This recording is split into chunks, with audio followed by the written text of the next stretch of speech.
I'm just a little bit caught in the middle. Life is a maze and love is a riddle. I don't know where to go, can't do it alone. I've tried and I don't know why.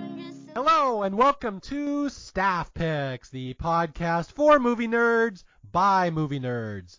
As always, I'm Mario Lanza and I'm your host on our journey through the movies out there that just need a little more love. And our movie today is a fun one because this one sneaks just in my 10-year rule. That's one of my things on Staff Picks. A movie must be 10 years old before I talk about it on the show for a variety of reasons. And this one just happens to sneak in there. It's a 2011 movie. And this is one of my goals in 2022 is I wanted to do more sports movies because I have a pretty extensive sports background. I was a huge baseball dirt rat would be the term. If you are unfamiliar with that term, that is a kid who was always on a baseball field. That was me growing up.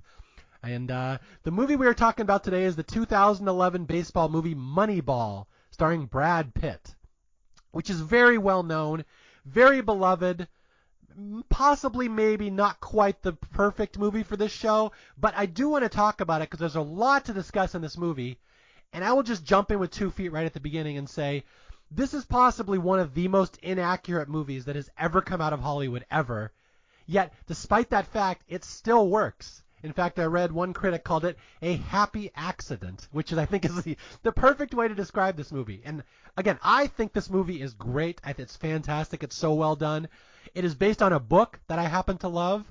The book and the movie have almost nothing in common, so that's the fun part. And we're talking about a lot of real-life events with real-life people. So that's what makes Moneyball so interesting, and I really want to talk about it.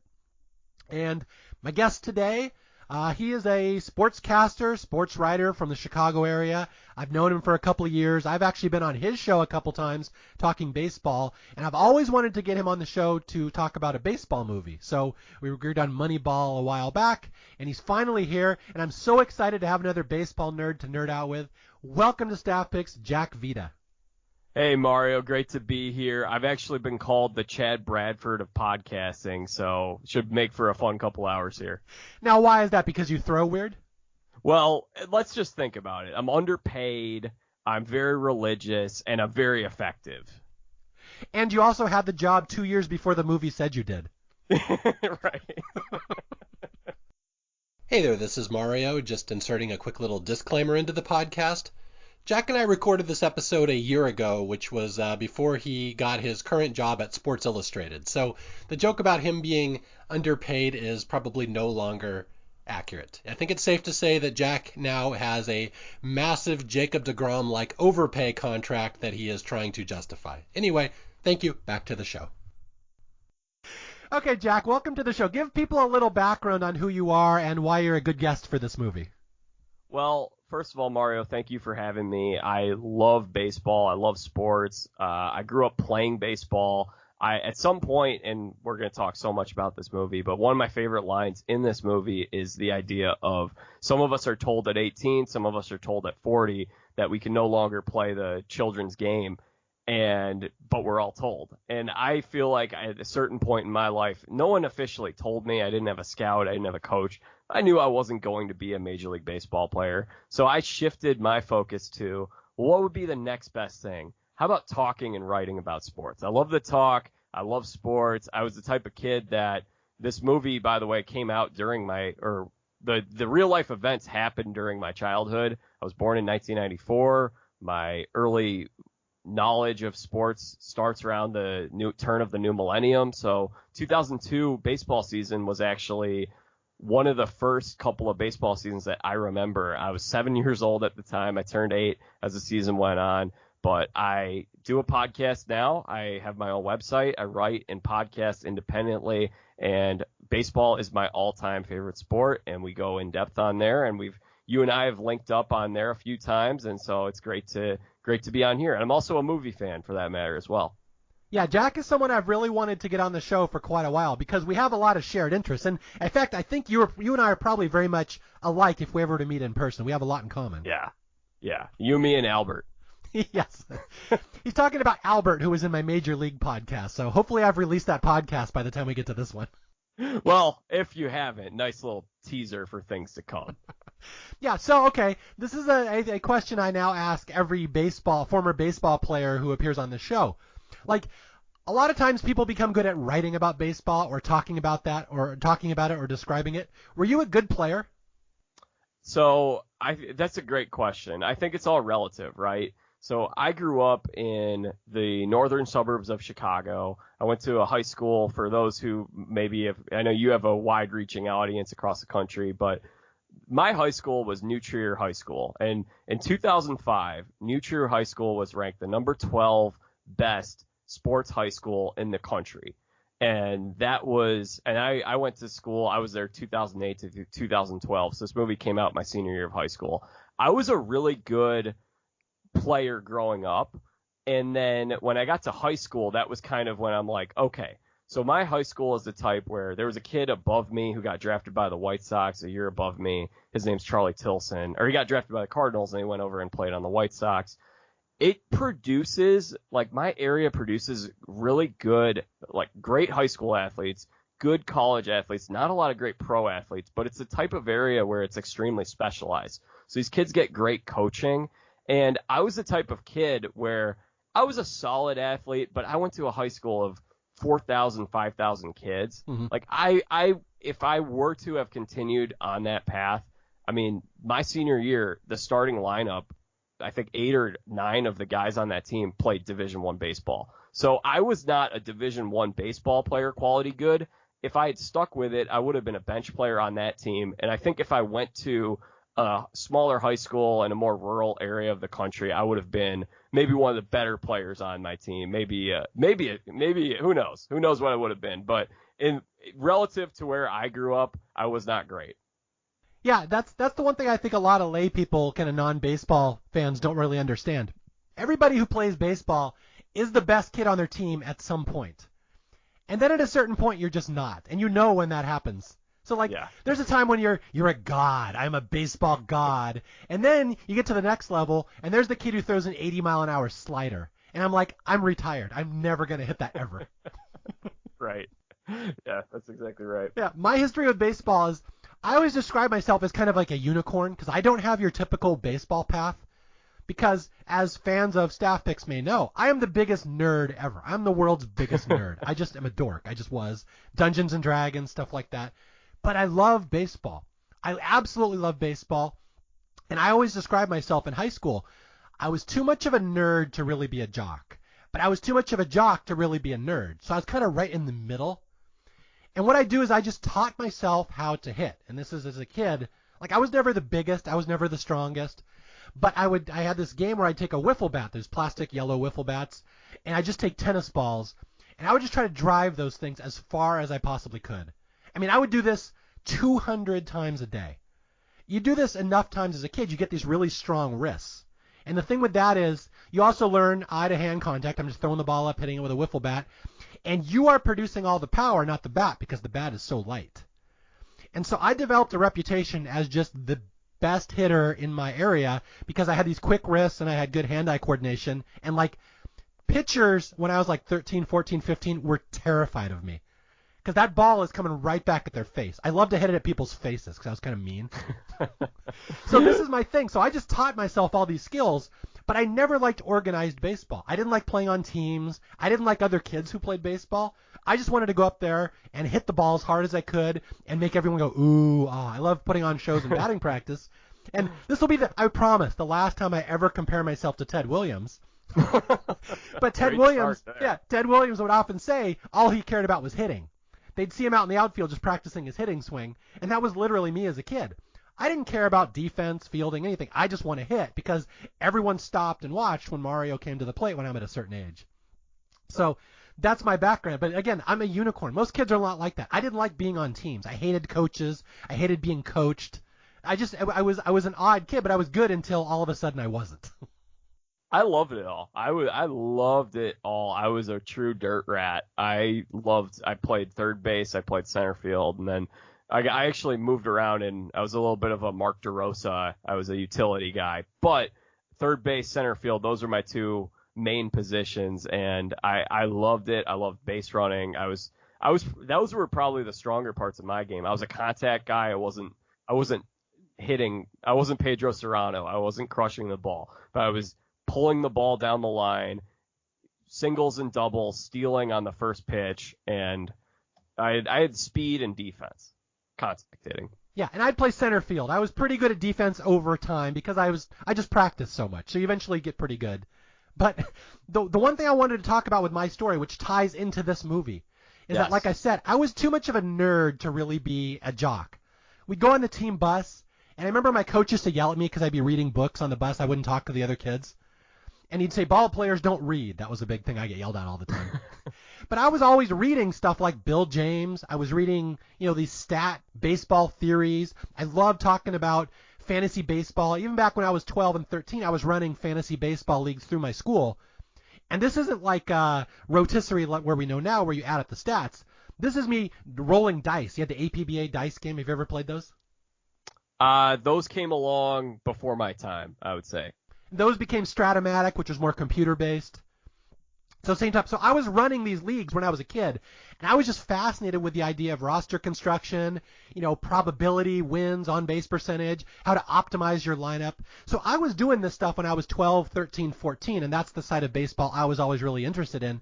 And that ties in perfectly to this movie where I honestly could have had a job with the Oakland A's coming out of college. I know I kind of teased you with that story. I think you actually did tell this story on my show. But so I've heard it. I'm not going to ask you about it. I'll let you continue. Okay. Yeah, this is an interesting story because I don't talk about this much. And just, I'm such an odd little unicorn. I never fit in with any other kid. But coming out of baseball, out of high school and college, I loved baseball so much. I ran so many fantasy baseball sims. I was widely known in our school, the guy who runs all the fantasy simulators, who's always trying to get people to join his league and stuff. So coming out of college, I was so fascinated by all these things I'd learned in computer baseball and simulations that I wanted to work for a professional baseball team. And I came out of college in 1996 in Santa Clara, California. And I'm like, I'm going to write to a baseball team and say, I want to work in your stat department. This is all I care about. I just love baseball stats. I love Bill James. I know all of his stuff that was really kind of underground at the time. It wasn't really in Major League Baseball. And my dad had a friend who worked for the Oakland A's. He was a former college buddy of my friend. They were football buddies. And my dad's like, oh, write to this guy. He works in the A's front office. He'll know you. You know baseball. You already go to college 5 miles down the road. It would be great. So I spent all this time out of college writing to the Oakland A's trying to get a job in their stat department. And I could not, for the life of me, get anybody to ever write back to me. I must have sent them 15 emails. I mean, I'm writing them all the time. Because I don't want a job. I don't want to work. I don't want to be a grown-up. I just want to work in baseball somehow. And I know baseball stats and probability and all this stuff. So this is one of my great regrets in life, Jack. I could have been involved in this whole Moneyball era. This is exactly the stuff I was doing, the stuff that I was thinking, and it just didn't happen. So this movie kind of haunts me when I see it now. Like, I really could have been right there in the middle of this. Man, that's brutal. I mean, I don't really know what to compare it to, but I can't imagine what that must feel like. I mean, you were right there. Could have been you. Yeah, and that's the thing. Admittedly, I might have just been some, flunky little stat cruncher that sits in a corner, but I didn't care. I would have been paid for doing what I was already doing in my spare time. So this world behind this movie is so familiar to me. I know every single little stat they talk about. I know every person. I know Bill James. I still own all of Bill James' original first draft books. It's crazy. Man. Yeah, I have a couple of Bill James. I read them a long, long time ago when I was a kid. But I was, again, similar as I mentioned before, I was too young to potentially come in and innovate in a front office unless you wanted to hire me when I was 5 years old. Yeah, of course. I mean, there's child labor laws. This isn't a mine. That would be another movie, and it would probably be awful. Yeah, I'll just say this, just to kind of people of you who may know fantasy baseball or baseball stats a little. In 1995, 5, 6, or 7, my brother and I would always dominate any fantasy league we were ever in because I had a strategy. And this is great. You'll love this, Jack, because this is Moneyball in a nutshell. That I had figured out it doesn't matter about home runs. It doesn't matter about batting average. All that matters is you want a lineup that never makes outs. And I used to call it my merry-go-round offense. Now, we'd always play American League rules, so there was always a DH, no pitcher. The goal is basically you want 9 guys in a row with an on-base of like 380. That team will never, ever lose in fantasy baseball because it's a merry-go-round offense. It just keeps going and going and going. There's never a chance for pitchers to get them out, which is exactly what Moneyball is. That's why it kills me so much. I had this merry-go-round offense. This is why my brother and I would always dominate league because we used the strategy. So I just wanted to throw that out there. That's great. You know what's funny is I recently read Brian Kenny's book. Do you pay any attention to Brian Kenny's work? No, I don't know him. Okay, Brian Kenny, longtime SportsCenter anchor, used to do the fight night stuff with Max Kellerman, and now he's over at MLB Network. And he has a great show. It's called MLB Now, if you're a baseball fan. It's the smartest baseball show there is. It's the only sports show that I treat as appointment viewing. I record it every day. I try to watch it live if I can. It's on in the afternoons. And Brian Kenny wrote a book a few years ago, and I was reading it, and one of the great stories he was doing something similar to what you were doing. There's a simulator called What If Sports. Have you heard of What If Sports? Oh, yeah, I know that one. Yeah, so he was playing on What If Sports, and this is like mid-2000s, mid-2000s. He's playing in a league with Bill Simmons and Max Kellerman, a bunch of these guys from ESPN. And Max Kellerman was figuring out these little, and I won't get into the ins and outs of what his exact strategy was, but he found a strategy within that game, and it was this game similar to what you were playing, where you would have a salary cap and you could pick major league players or maybe they're fictional players, and you'd have the stats, and he was figuring out what you want to value, what is being undervalued, how you can put all that together, and then build a championship team out of that. So once he started winning all these games in this simulated league with this new strategy that I found, well, guess what happens? Everybody else in the league copies it. Mm-hmm. And so he's talking with Billy Beane one time, and he says, "Hey, Billy, you have no idea what this is like. I'm doing this right now." And Billy's like, "I know exactly what that's like. This is my life, man. Welcome to my world." Yeah, and that's kind of the message I want people to take from this movie, that this movie, Moneyball, exists in a singular point of time, 2002, the Oakland A's. By the time 2004 came around, every team was doing this. So, everyone watched this movie like, oh, wow, Billy Beane figured out the system no one else has figured out. Yeah, they did. They eventually started doing it, and, this is how baseball works now, basically. Yeah, it is how the game works. When someone figures out something, you want to be ahead of the curve. And in recent years, we've seen the Tampa Bay Rays being at the forefront of a lot of analytical revolutions. One of the biggest ones is they're the first team that I remember seeing, hey, you know what?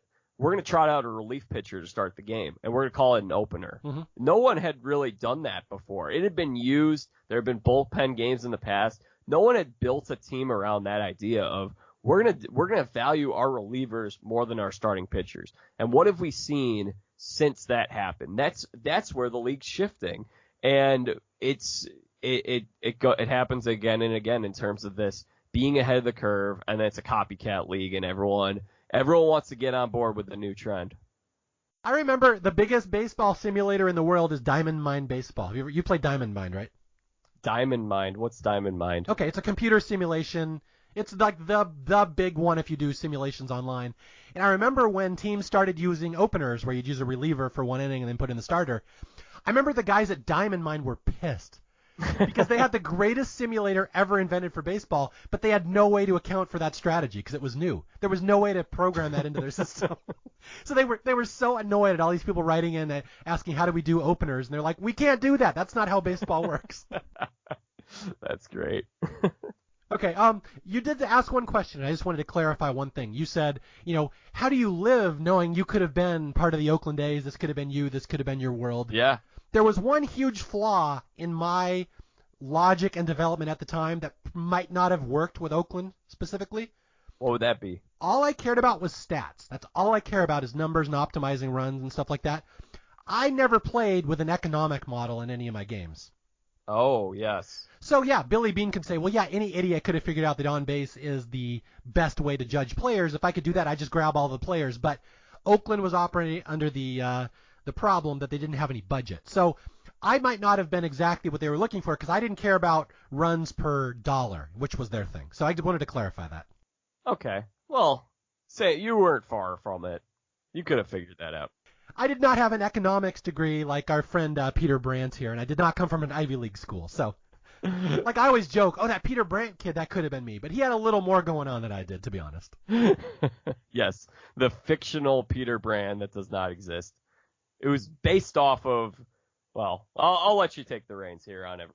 I don't want to hijack your podcast. Thank you. See, Jack is very wisely avoiding one of the pitfalls, for those of you who don't know. When you have someone on who runs their own podcast, but they're your guest, they often try to steer the podcast, and Jack is wisely not doing that. So give Jack a little round of applause here. He's figured out the game. I can pass the ball when you need me to pass the ball. Yeah, he's like Billy Bean. He's figured out it's an imperfect system, and he's trying to count cards. Right. Exactly. To summarize this a little bit, Moneyball was a book that came out around 2004. Did you look up the exact year of the book? Yeah, I think it is 2004. I think that's right. It came out in 03 or 04. Actually, it may have been 03. I think it was 03. Okay. So this book came out, and this book was the talk of baseball because there's so much in this book that had never really been discussed in baseball strategy or baseball wisdom.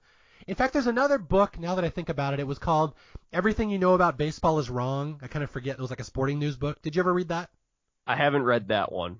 That was a cool book because it brought up a couple topics that Billy Bean did not get into. One of them being your best hitter in the lineup should always be first. And that would be the idea that you want him to get as many at-bats as possible, right? Exactly, which was unheard of at the time. And to this day, teams still don't do that, but this whole book laid out all the stuff like if you have a Barry Bonds, you have a Mark McGwire, they should bat first. Do not put them fourth. You want them to have as many at-bats as possible, which, again, is so revolutionary because nobody does that. Yeah, people still don't do it. Hey there, this is Mario, and here's another disclaimer for you.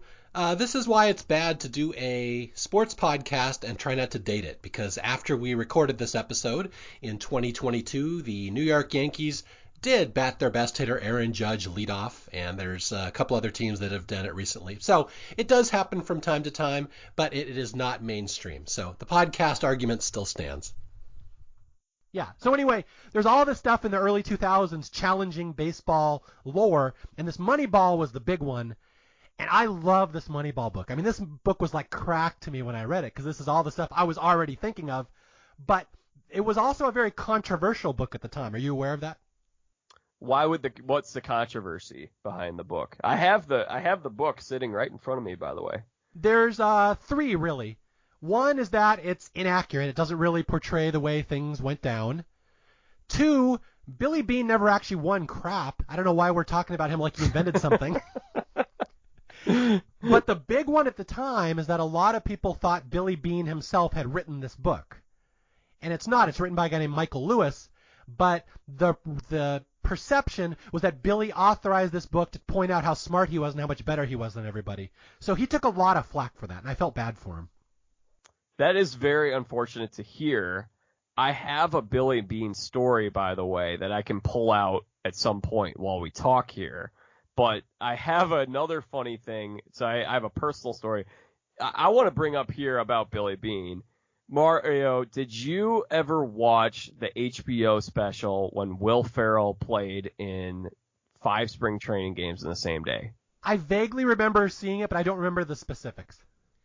There is a fantastic part. For those who don't know, they did this thing. Will Ferrell did it to raise money for cancer research. It was in 2015. He went to spring training. He played 10 positions on 10 different teams across 5 spring training games in one day.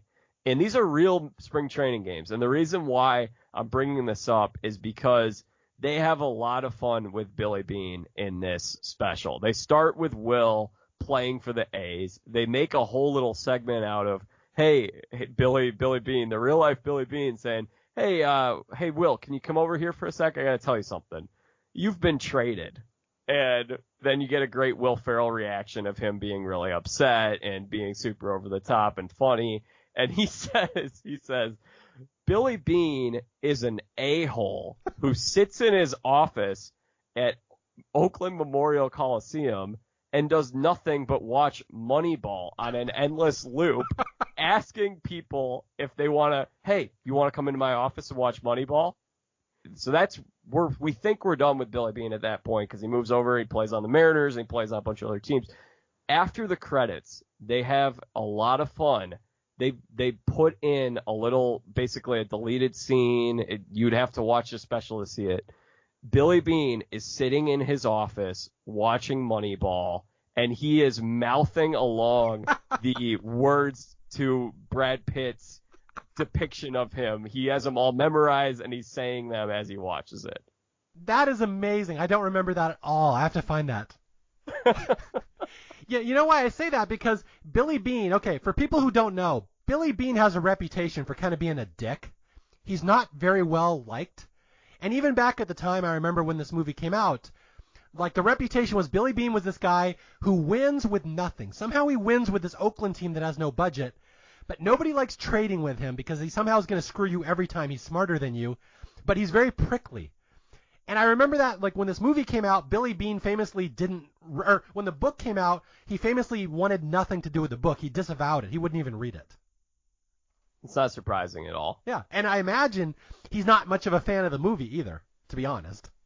I think at this point he probably has fun with it, like we're seeing in that special on HBO, but I guess this is a good time for me to pull out. I have a story about Billy Beane. I have a story about another character in this film, and I'll save that when we bring up that character. But when I was in college, before I transferred to Valparaiso, I went to a school called Carthage College in Kenosha, Wisconsin, and they had a program. It was called the Sports Journalism Trip, and we got 4 credits for this trip, and the trip was to go to every ballpark in the state of California and write pregame stories, postgame recaps, and we had our professor who took us out there had some connections to some important people in the baseball business. And it was an amazing trip. It's a great time.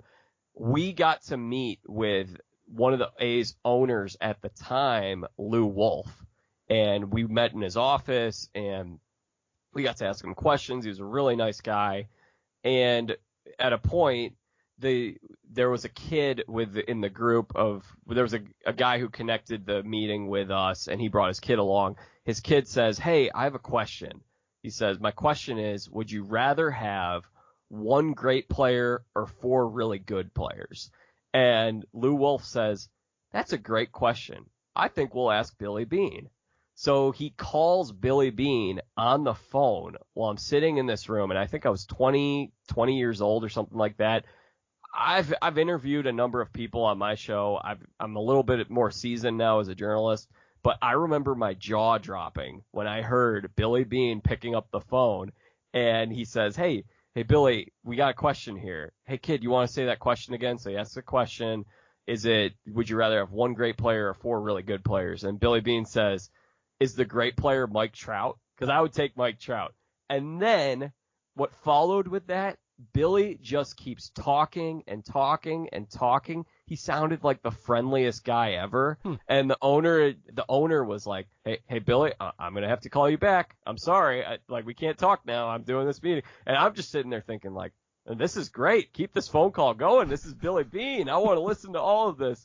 But he sounded like such a super friendly guy. He ends up hanging up on Billy Beane, and he's like, Billy, he always wants to talk. He's too nice. Wow. Yeah, it's okay. Well, the point of all this, for people who may not know, if you just know the movie, Billy Beane is a legendary figure in baseball for a couple of reasons. Even without this movie, without this book, he still would have been famous for winning with Oakland, who has the lowest budget of any team basically ever in baseball history. And they have never gotten any more of a budget. They're still dirt poor. And they somehow are always competitive, even to this day. You're probably listening to this in 2022. The Oakland A's will probably be competitive this year, and no one will understand why. And it's still to this day because Billy Beane. Yep, and he's not to be confused with, there's a former player by the name of Billy Beane who is often confused with this Billy Beane. The one in this movie has an E at the end of the name. So if you see Billy Beane spelled like rice and beans, that's not the Billy Beane that we're talking about. Okay, so we're going to get into the movie here, and this movie actually isn't that complex. The story behind the movie is actually far more interesting, so Jack and I will probably try to drop in some trivia stuff for you along the way. But why don't you explain to people Billy Beane's story and why it's interesting and why it kind of dovetails with this book? So Billy Beane's story was that he was a very high draft pick, and it actually is a little bit, I don't want to say deceptive. There are things about this movie that are not entirely honest, but one of the things is Billy Beane wasn't actually the first pick of that draft by the New York Mets. And do you know what year that draft was, by the way? In the movie they have 1979, so I'm guessing it's 79 or 80 maybe? Yeah, it was like early 80s. Do you know who their first round draft pick was with that Mets team? Is Darryl Strawberry too obvious? Yep, it's Darryl Strawberry. So it's not like he was like the 23rd, 24th pick. So it wasn't like he was a guy like Josh Hamilton who was can't miss number 1, number 2 prospect. He was a high prospect, highly regarded as a 5-tool player, similar to a number of guys like Mike Trout, like Josh Hamilton. And when we talk about 5 tools, they mention this in the movie. You have the hit tool two hit tools in terms of hitting for contact, hitting for power, being able to field well, being fast, and having a good arm. And he was all of those things. He came up through the system, did not live up to expectations, and he ended up becoming a scout and working his way up to this position as a general manager. And really, as we mentioned, with this, what is so amazing, the Oakland A's have always had such a low payroll. And like you said, they're always competitive. Yeah. As a fan of the Seattle Mariners, there's no team that annoys me more than the Oakland A's, who never are bad. And they're our big rival. Yeah, so Billy Beane, big-time player, big-time prospect, had everything. He looked on paper like the ideal baseball player, like a future star. The scouts were drooling over him. He eventually flopped about as hard as any phenom can flop. But what's interesting with him, and that's why this movie is so rich, and again, why the book is so rich, why they wrote the book in the first place, is that Billy Beane reinvented himself. He retired as a player, and he went to become a scout. And at the time, I think that had never happened. No players become scouts like when they're 23. But Billy just wanted to reinvent himself and stay in the game somehow, but still be a part of it, just not as a player. And he eventually worked his way up to general manager, which is the highest position in a team under the president. The GM controls everything.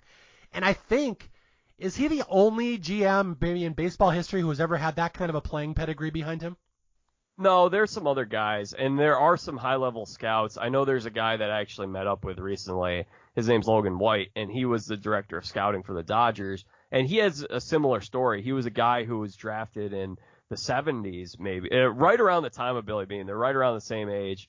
And Logan he was actually a Mariners prospect, pretty good prospect. He had 5 or 6 shoulder surgeries, and he ended up going the scouting route. So I don't think it's super uncommon, but at the time, I would say in terms of general managers, it's interesting because we've had different kinds of general managers over the years. We've had the guys who are the Peter Brands of the world. Mm-hmm. We've had the Billy Beanes of the world who are maybe a guy who's better known for their GM career. And then we've had, like, if you want to cross over to another sport, we've had the Isaiah Thomases of the world or the Michael Jordans of the world, where these guys were better as players than they were in putting a team together. So there's a few different kinds of approaches, and I think Billy Beane is kind of a nice little middle ground between those different camps. Yeah. Yeah, and again, we could talk about this for an hour, and at the risk of this being a long podcast, we're not going to, but the takeaway you have to know is that Billy Beane was very unique. Like, I described myself as a unicorn among baseball kids as a kid. He was a unicorn among general managers in that he had a huge playing background. He had flopped really hard. He learned a lot of lessons about why he flopped, and it just gnawed at him. He just had this grudge against baseball because he just felt it had failed him somehow, and he couldn't figure out why. And that's the whole thesis of the book, that Billy Beane always has this rage inside of him to prove the system wrong. And so that's what makes this such an interesting story. Yeah. Absolutely. That's right. Okay, so there's one other thing I want to talk about before we get to the plot of this movie, and that is we got to talk about the inaccuracies. And I hate to do this. I know people love this movie, Jack. I don't want to break their hearts. So all I will say, this movie works really well on the level that it's presented as, but we're going to delve into some stuff that might ruin your worldview a little bit here. Yeah, the thing with this movie is I don't want to say that it's terribly inaccurate, because pretty much there are inaccuracies. There are, for sure. But it's more a case of just ignoring greater parts to the story, because the 2002 Oakland A's, it's this story in the movie of the scrappy batch of underdogs that didn't have really any star players, and that's not the case at all. No. They had the 2002 AL MVP, Miguel Tejada. They had the 2002 Cy Young, Barry Zito. Tim Hudson had, I can't remember if he actually won a Cy Young. I think he may have a year or two before that. And then Mark Mulder was a lights out. They had basically an Atlanta Braves type of rotation with Mulder and Zito and Hudson. They had this great pitching rotation. They had really good players like Jermaine Dye, and Eric Burns was another guy on that team, and Eric Chavez. So it's not the story of Scott Hatterberg. I all due respect to Scott Hatterberg, it's not the Scott Hatterberg story. But the guys like Scott Hatterberg contribute to the success, and there's a lot to the idea of them. All right, you know what? We did lose Jason Giambi. We did lose Johnny Damon. We can find guys that we can replace them with on the cheap. And that's something that Billy Beane has done for the last 20 years or so. So it's not like it's an absolute lie. I think it's more that they're just not focused. They turn a blind eye to some of the really important things about the A's from that season. Yeah, I mean, it's a Hollywood thing. This story is more interesting than the real story. That's how you have to look at it. And they're not trying to lie to you. There just comes a point when I like this story better. So we'll just change a couple things. We'll just omit the fact that the A's had the 3 best pitchers in baseball at the time. Well, the other thing is that, I don't know if I'd say 3 best when you got Pedro Martinez, yeah, of course, and a bunch of other names out there, but they have the best top 3 rotation in the AL in terms of having 1, 2, 3, those 3 pitchers. They had the best in the whole American League, and that isn't mentioned once in this movie. The thing with this movie, I think that's important, if you want to talk about production, is this was a movie I remember hearing about for years. It was in production hell. It was not really moving anywhere for a long time, and they had brought in different directors, different scripts. Originally, this movie was supposed to actually include Barry Zito playing himself and a bunch of the players actually playing themselves, but it just wasn't it wasn't going to create a great movie. And in my opinion, I know a lot of people do not like this movie because of the inaccuracies, because it's not entirely honest. But the thing, Mario, for me, this isn't a work of journalism. This is a work of film. It's not a documentary. So if you have to embellish a little bit or create the Hollywood story in order to make a great movie, then I'm on board with it because it's a fantastic movie. Yeah, and I would agree. There's 2 really realistic, great stories that do come out of this movie. How Billy Beane is able to compete with no payroll, and Scott Hatterberg having this amazing moment in his life. Like, those are legitimately 2 good stories. There's some other stuff that's maybe not quite so accurate, but I got to bring up one because this one kills me.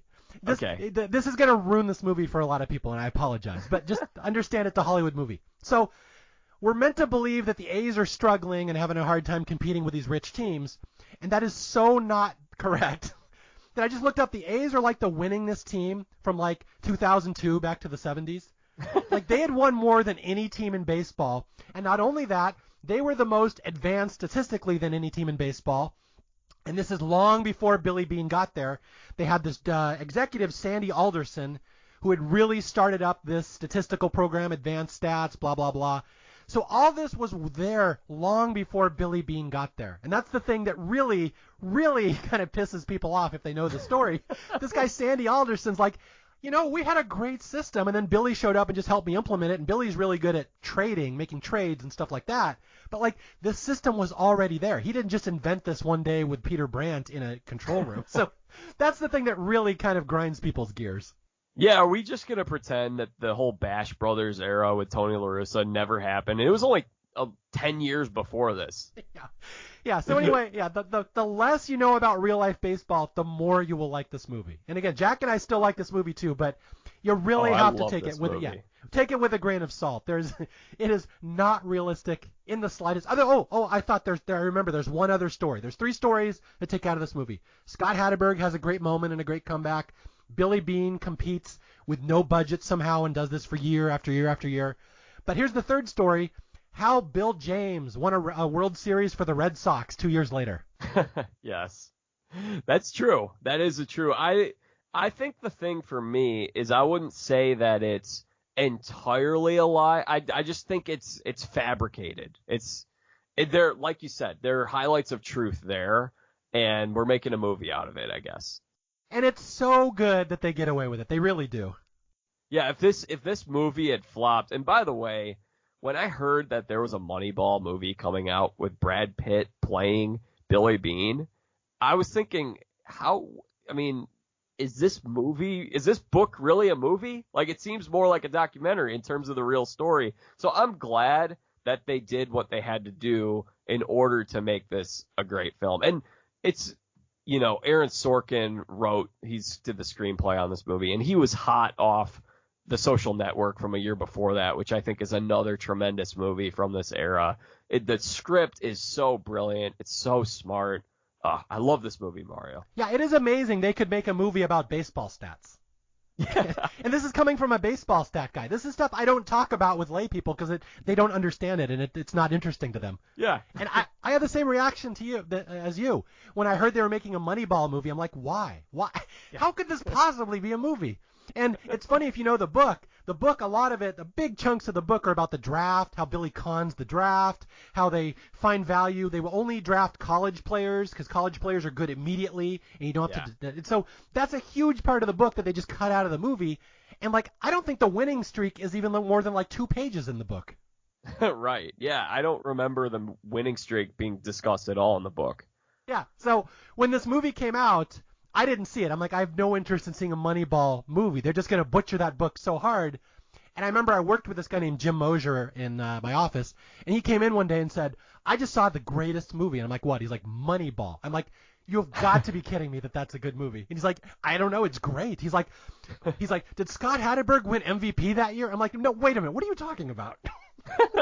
So I had to go look at the movie, and I'm like, begrudgingly, I'm dragging my feet. I'm like, I really don't want to see this movie, but again, it's so charming. It just works. Yeah, the thing I'll add onto that in terms of when I saw this movie, I think you asked at the beginning, why am I someone who should talk about this movie? Well, this came out my senior year of high school, and I didn't actually see it in theaters because I had a little bit of skepticism. And then my dad saw it. He saw it on a plane. He came home. My dad used to fly to London a lot for work, and so he'd have these long flights, and he'd watch movies on there. And I remember, so it came out in September or October of 2011. And then at the time, this is the early 2010s, the way that a lot of people would consume movies was you do a pay-per-view on demand would be the first place you could watch it. That would typically be on there before you could get a DVD rental. And then after that, it made its way to Showtime or Stars. And then, of course, it would do cable. So from the years, I remember watching this movie on pay-per-view, and then between the years 2012 and 2015, this was one of those movies. We had whichever Stars or Encore, whatever it was, the premium channel that this was on, and then, of course, it made its run, and it was on TNT and whatever. It was on cable. It was on a lot. It's one of those movies that I can jump into at any point in time, and between those years, 2012, 2015, I've seen this movie, maybe not entirely in one sitting, but I've jumped into this movie at least 50 times easily between those 3 years. And So I have seen this movie so much, and I love it.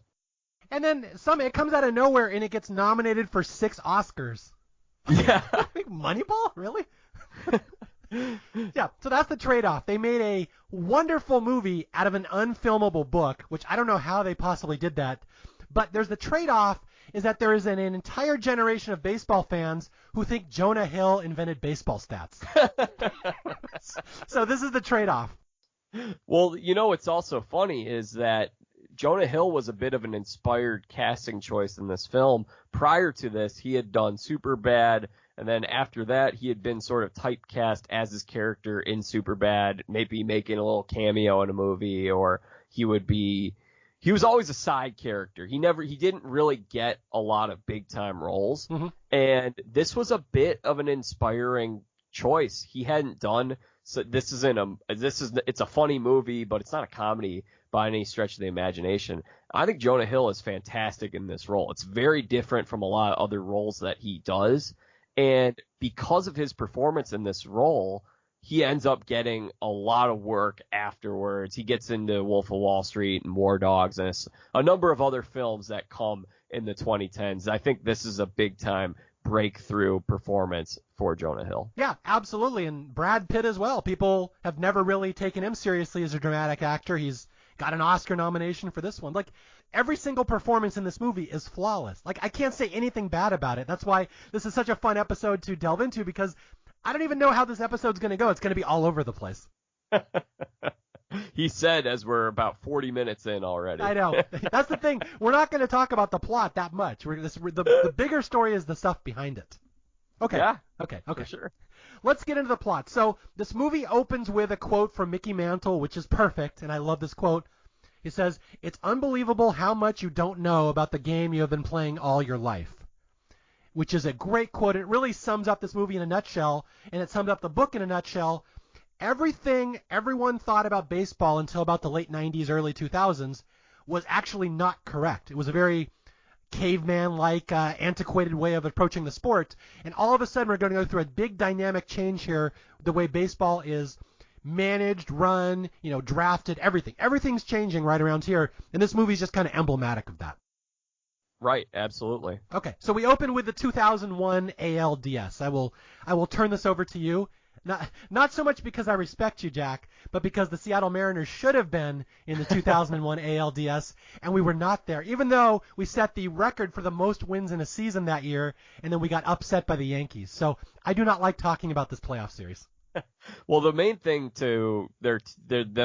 that I remember from this series at the time, and like I mentioned earlier, this is the start of my baseball memory. And it was after 9/11. A lot of the country was rooting for the Yankees. My family was not, which is another story.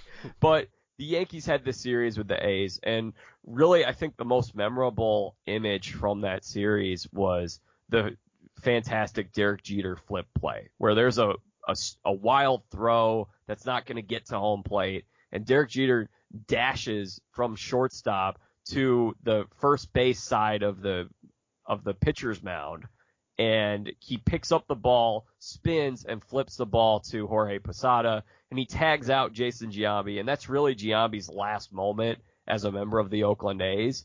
And I remember reading. Wait. That was Jeremy, not Jason, right? Oh, I thought it was Jason. No, because that's one of the inaccuracies in this movie. That's Jeremy Giambi. He's already on the team in real life before they sign him in the movie. Are you sure? Because I remember reading at the time, in magazines, and it was like, is Jason Giambi going to learn how to slide when he becomes a member of the Yankees? You know what? This is an unprecedented moment in Staff Picks because we have to know the answer to this. So I will give you a moment, Jack. Please look up that really quick. Who is that sliding into home plate? We'll cut this out, but we have to know. Yeah, that's number 7, which is not Jason Giambi. That's Jeremy Giambi. You are correct. All right, he looked it up. It is indeed Jeremy. Not that I had to be right. I just want to make sure I don't sound like an idiot here. So we will determine that was Jeremy Giambi. Yeah. Yeah, and I'm the one that sounds like a moron. So I'll leave that in. So that's fine. Yeah, go for it. So anyway, yeah, that was the big Derek Jeter flip play. The A's should have won that series, but they lost. It was a big tragedy for Oakland, but it's even more tragic after the season because all of a sudden they lose 3 of their best players to free agency, which is exactly what happens to Oakland almost every year because they can't pay anybody. Yeah, it's still happening today, unfortunately for them. And that is the thesis of this movie. Oakland's budget is $38 million. New York's is $120, and this is in 2001. So I know that budget is pretty much even worse now. It's probably like $39 million to $200. Because Oakland, I mean, I grew up there. I know that stadium. They cannot get an audience. They cannot get fans in there. That stadium is crap. Nobody goes there. Historically, there is no money in Oakland. That's just a constant they have to work around. Yeah, the Oakland A's in the year 2021 had the 20th highest payroll. So $71 million is what they allocated to their team. There's teams under Oakland. I cannot believe that. Well, Tampa is just incredible. They were in 2020, Tampa, I think I'm actually seeing where Tampa is, but Tampa in 2020 had the 28th highest payroll, the 3rd lowest in all of baseball, and they went to the World Series. So Tampa's kind of taking over the space that Oakland occupied, and their payroll, Oakland's payroll was like double what Tampa was that year. But nevertheless, you got the Dodgers and some other teams, the Yankees, Dodgers, teams going over 200, and yeah. Yeah, so Oakland would just get outbid for players every year, and this is one of the sad realities if you don't follow baseball. If you are a fan of a poor team like Oakland, do not get used to your star players. And it sounds so harsh, and it is. You do not get attached to them. They will be playing for New York or Boston or LA someday. And that's the reality of being an Oakland fan. And after the playoffs, Billy goes into his manager or the owner's office and basically lays down the law. I need more money. I cannot compete with these rich teams. They're stealing my players. We just lost Jason Giambi, who's the best hitter in baseball aside from Barry Bonds. Like, we were losing everybody. We need more money. And the owner says, predictably, Jack, what's his answer? Well, I don't have the direct quote, but he basically says something along the lines of like, you'll do fine. You can figure it out. Yeah, the owner's answer is really, we're not here to win championships. We are here to do the best we can under the resources that have been allocated to us. And Billy cannot handle that answer. He hates that answer. Yeah, Billy's a competitor. He was an athlete, and then he brings that competitive energy into the GM suite, and that's what we see. Yeah, let's talk about this. Okay, so this is one of my favorite scenes in the book, and they do keep it pretty verbatim in the movie, where Billy goes through, a big long stretch where he loses all his free agents. The team is totally going to be gutted the next year. In parentheses, other than the 3 best pitchers in baseball and our MVP shortstop, but we won't mention that. But yeah, this is the war room where he's planning out the next year's drafting, free agency strategy with all the scouts. And this one's fun because this is really a war of the worlds. Yeah, there are a couple of these in the movie, and it's this old school versus new school mentality in terms of, I mean, it gets a little more new schooly once we introduce Peter Brand to the film, but I mean, these are such fun scenes, especially Mario, maybe someday you and I will be able to find Fabio ourselves. We're looking for him. We need somebody who can sell jeans. To summarize this scene for people, Billy gets in this room, and again, Billy's young. For a GM, he's only in his early 40s, maybe late 30s, I kind of forget. He's 40 at the time. Yeah, so he's in this room with all these old baseball grizzled scouts, the guys spitting, chewing tobacco into cups and stuff, and they're all saying the same stuff that any baseball scout in the world would say, like, oh, we got to draft this guy. He's got 5 tools. This guy, he's got a good face, baseball body. The ball pops off his bat. And Billy effing hates these terms. There's one in particular where the scout says, we don't want to draft this guy because he has an ugly girlfriend. Yeah, it means no confidence. Yeah, that's the thing. That's a real thing in baseball. And they capture that in the book. A lot of scouts, if they want to draft some high school superstar, if the guy's got an ugly girlfriend, they're like, he's either got no confidence or bad eyesight, and they won't draft him. That's like a real thing. Yeah, and if this is where Billy breaks out the quote that, I mentioned to one of my friends recently. I said, I'm going on a podcast. I'm going to talk Moneyball. And he said, Moneyball's not that – really there aren't that many quotes from Moneyball that I remember. I'm like, are you kidding me? Like, it's one of the most quotable movies for me. And then he said, okay, he like started to think about it, and this quote is one that he remembers. And the problem that we're trying to solve is there are rich teams and there are poor teams. Then there's 50 feet of crap, and then there's us. Yeah, that's great. Yeah, that's Billy's mindset in a nutshell. This is an unfair game. All you scouts are trying to draft that we have always drafted for 40 years, but you can't because the game has changed under us. It's now haves versus have-nots, and we are the have-nots, and we have to change the way we look at baseball. And that's really the whole thesis of both the book and the movie. Yeah, exactly. Here's another quote from Brad Pitt. We are the last dog at the bowl. We are the runt of the litter. The runt will always die. He gets no food.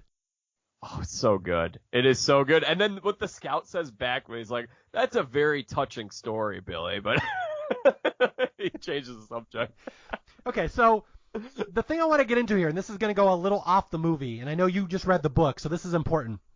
There's a big fundamental difference between Billy and the scouts here, and they kind of gloss over it in the movie, but it's very important understanding this concept.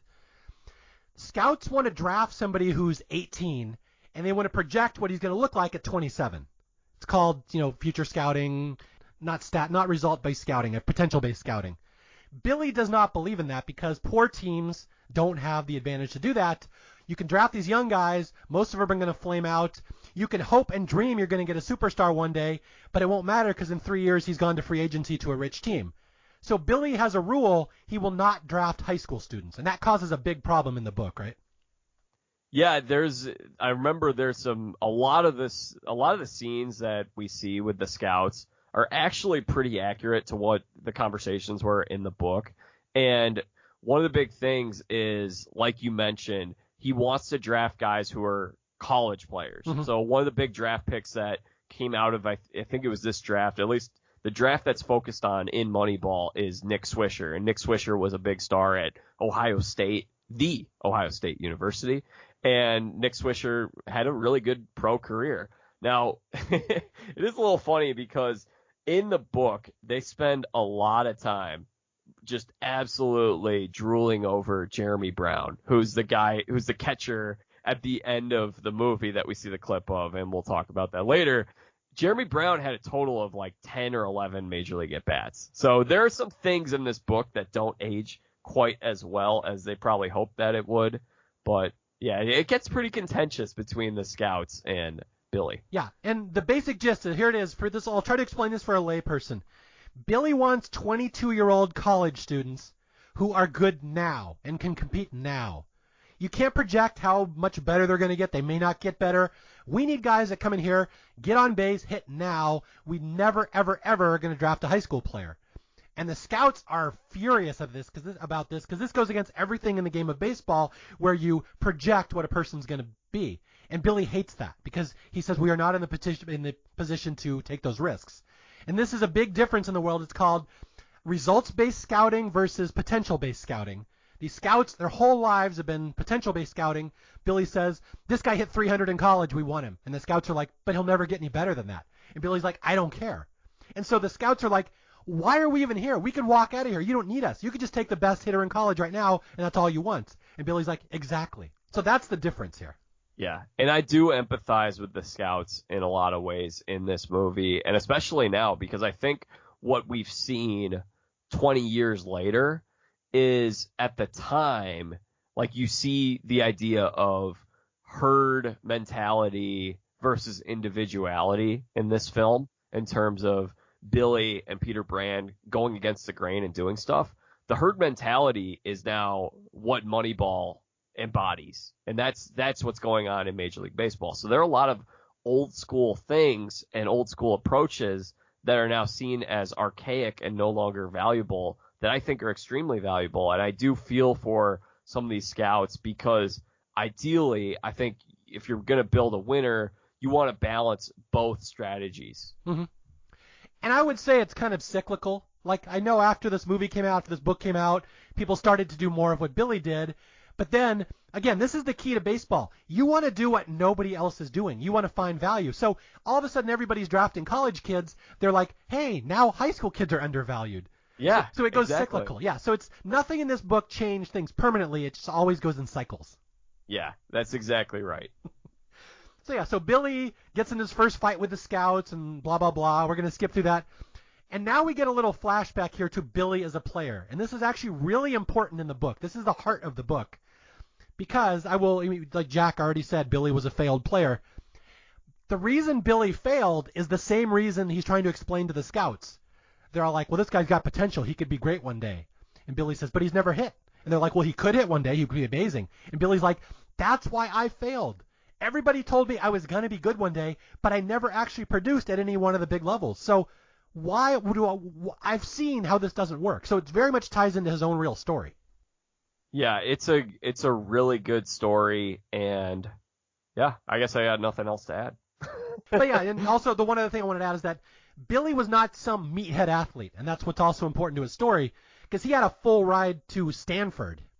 Yeah, I failed to mention that. He could have played quarterback at Stanford. Yeah, he was a genius. He was really good at sports, really good at school. He could have gone to Stanford, had a 4-year degree for free, punched his own ticket anywhere in the world, but he didn't. He took the quick paycheck to go to baseball because all these scouts told him he would be amazing, and he wasn't. So he has been bitter about that for years. And fun fact, I could be wrong, but I think, so how old is Billy now? He's got to be, he's around the same age. Who ended up playing quarterback at Stanford at that time, Mario? Do you know? Was that John Elway? Yeah. So who knows? If Billy Beane goes to Stanford, John Elway's career may not have unfolded the way that it did. Wow. The temporal junction point for all sports right there, 1979 in the draft. Elway, I looked it up. He arrived at Stanford 1979 to 1982. Those 4 years. Okay. So let's get to the movie here. So Billy Beane is now all contentious with his owner, all contentious with his scouts, which is accurate. This is accurate to the book. This would have been true in real life. And now we go to where the movie veers off from reality a little bit here, but it's good in the movie, where we're going to meet Peter Brandt. Yes, Peter Brand, a.k.a. Jonah Hill. And this character was inspired somewhat loosely by the real life character was Paul D. Podesta, and there may have been another character in there that they kind of morphed into Peter Brand. I think I have a little theory about this. I think that apparently Paul D. Podesta read some of the movie and he's like, yeah, screw this. This isn't me. Please do not include my name in this movie. I said, okay. Do you think that happened before or after he found out Jonah Hill was playing him in a movie? That's a loaded question. But no, I think Paul D. Podesta always had dreams of being the next Billy Beane. He wanted to take Billy's ideas, take him to his own franchise, and do them as himself. I think he wanted as little spotlight on himself as possible. That's my prediction, but it could be he just I'm not having Jonah Hill play me. So he did have a nice little run as the GM of the Dodgers prior to this film, like around the mid-2000s, I want to say. He got hired away from Oakland to be the GM of the Dodgers, and it went okay. I mean, they were solid, but it wasn't amazing. Paul D. Podesta at this time is actually in the Cleveland Browns front office. He's moved over to football. Yeah, I just read that the other day, yeah. Okay, I want to add one thing on D. Podesta there. When he went over to the Browns, there were these GM meetings, and he was at these, and apparently people were sort of making fun of him behind his back as like this Ivy League nerd. Paul D. Podesta was actually I think he played football in college. Like he was a great athlete. So he's not really like Jonah Hill. He's, Oh, great. So I'm the fat kid from Superbad. Thank you. Right. Okay, so I'm going to talk about this story in two different ways, the real life one and the movie one. And the movie one is so charming that I have to love it, even though it's complete BS. So you're telling me that he would never fly to Cleveland to talk trade negotiations? I mean, he might. I don't know. Billy Beane is kind of crazy like that. But, okay, I'm sorry. I'm going to break everyone's heart. This guy, Paul D. Podesta, who was Billy Beane's assistant, was already on the Oakland A's and had been there for 2 years at the time of this movie. Yeah. So there's none of this pulling some guy out of Cleveland in the middle of a trade talk, and all of a sudden Moneyball is invented. That is complete BS. DePodesta was already an assistant and working in the scouting department. So anyway. Apparently you can now trade for front office members and just bring them onto your front office. Yeah, they traded for him like George Costanza with Tyler Chicken. Okay, so explain the scene in the movie, because this scene is so cool in the movie where he finally meets Peter Brandt. Yeah, so, and by the way, is it Peter Brand or Peter Brandt? I think it's Brand. Yeah, I keep saying Brandt, but I think it's Brand. Yeah, it's Brand. So Peter Brand, so he flies out, and this is real life GM Mark Shapiro. He might still be running the Indians. He's been there a long time. Do you know if he is? I believe they're called the Guardians now, my friend. That's going to take some getting used to for me. Oh, yeah. Well, I just did a Major League podcast. It's much more difficult on that one.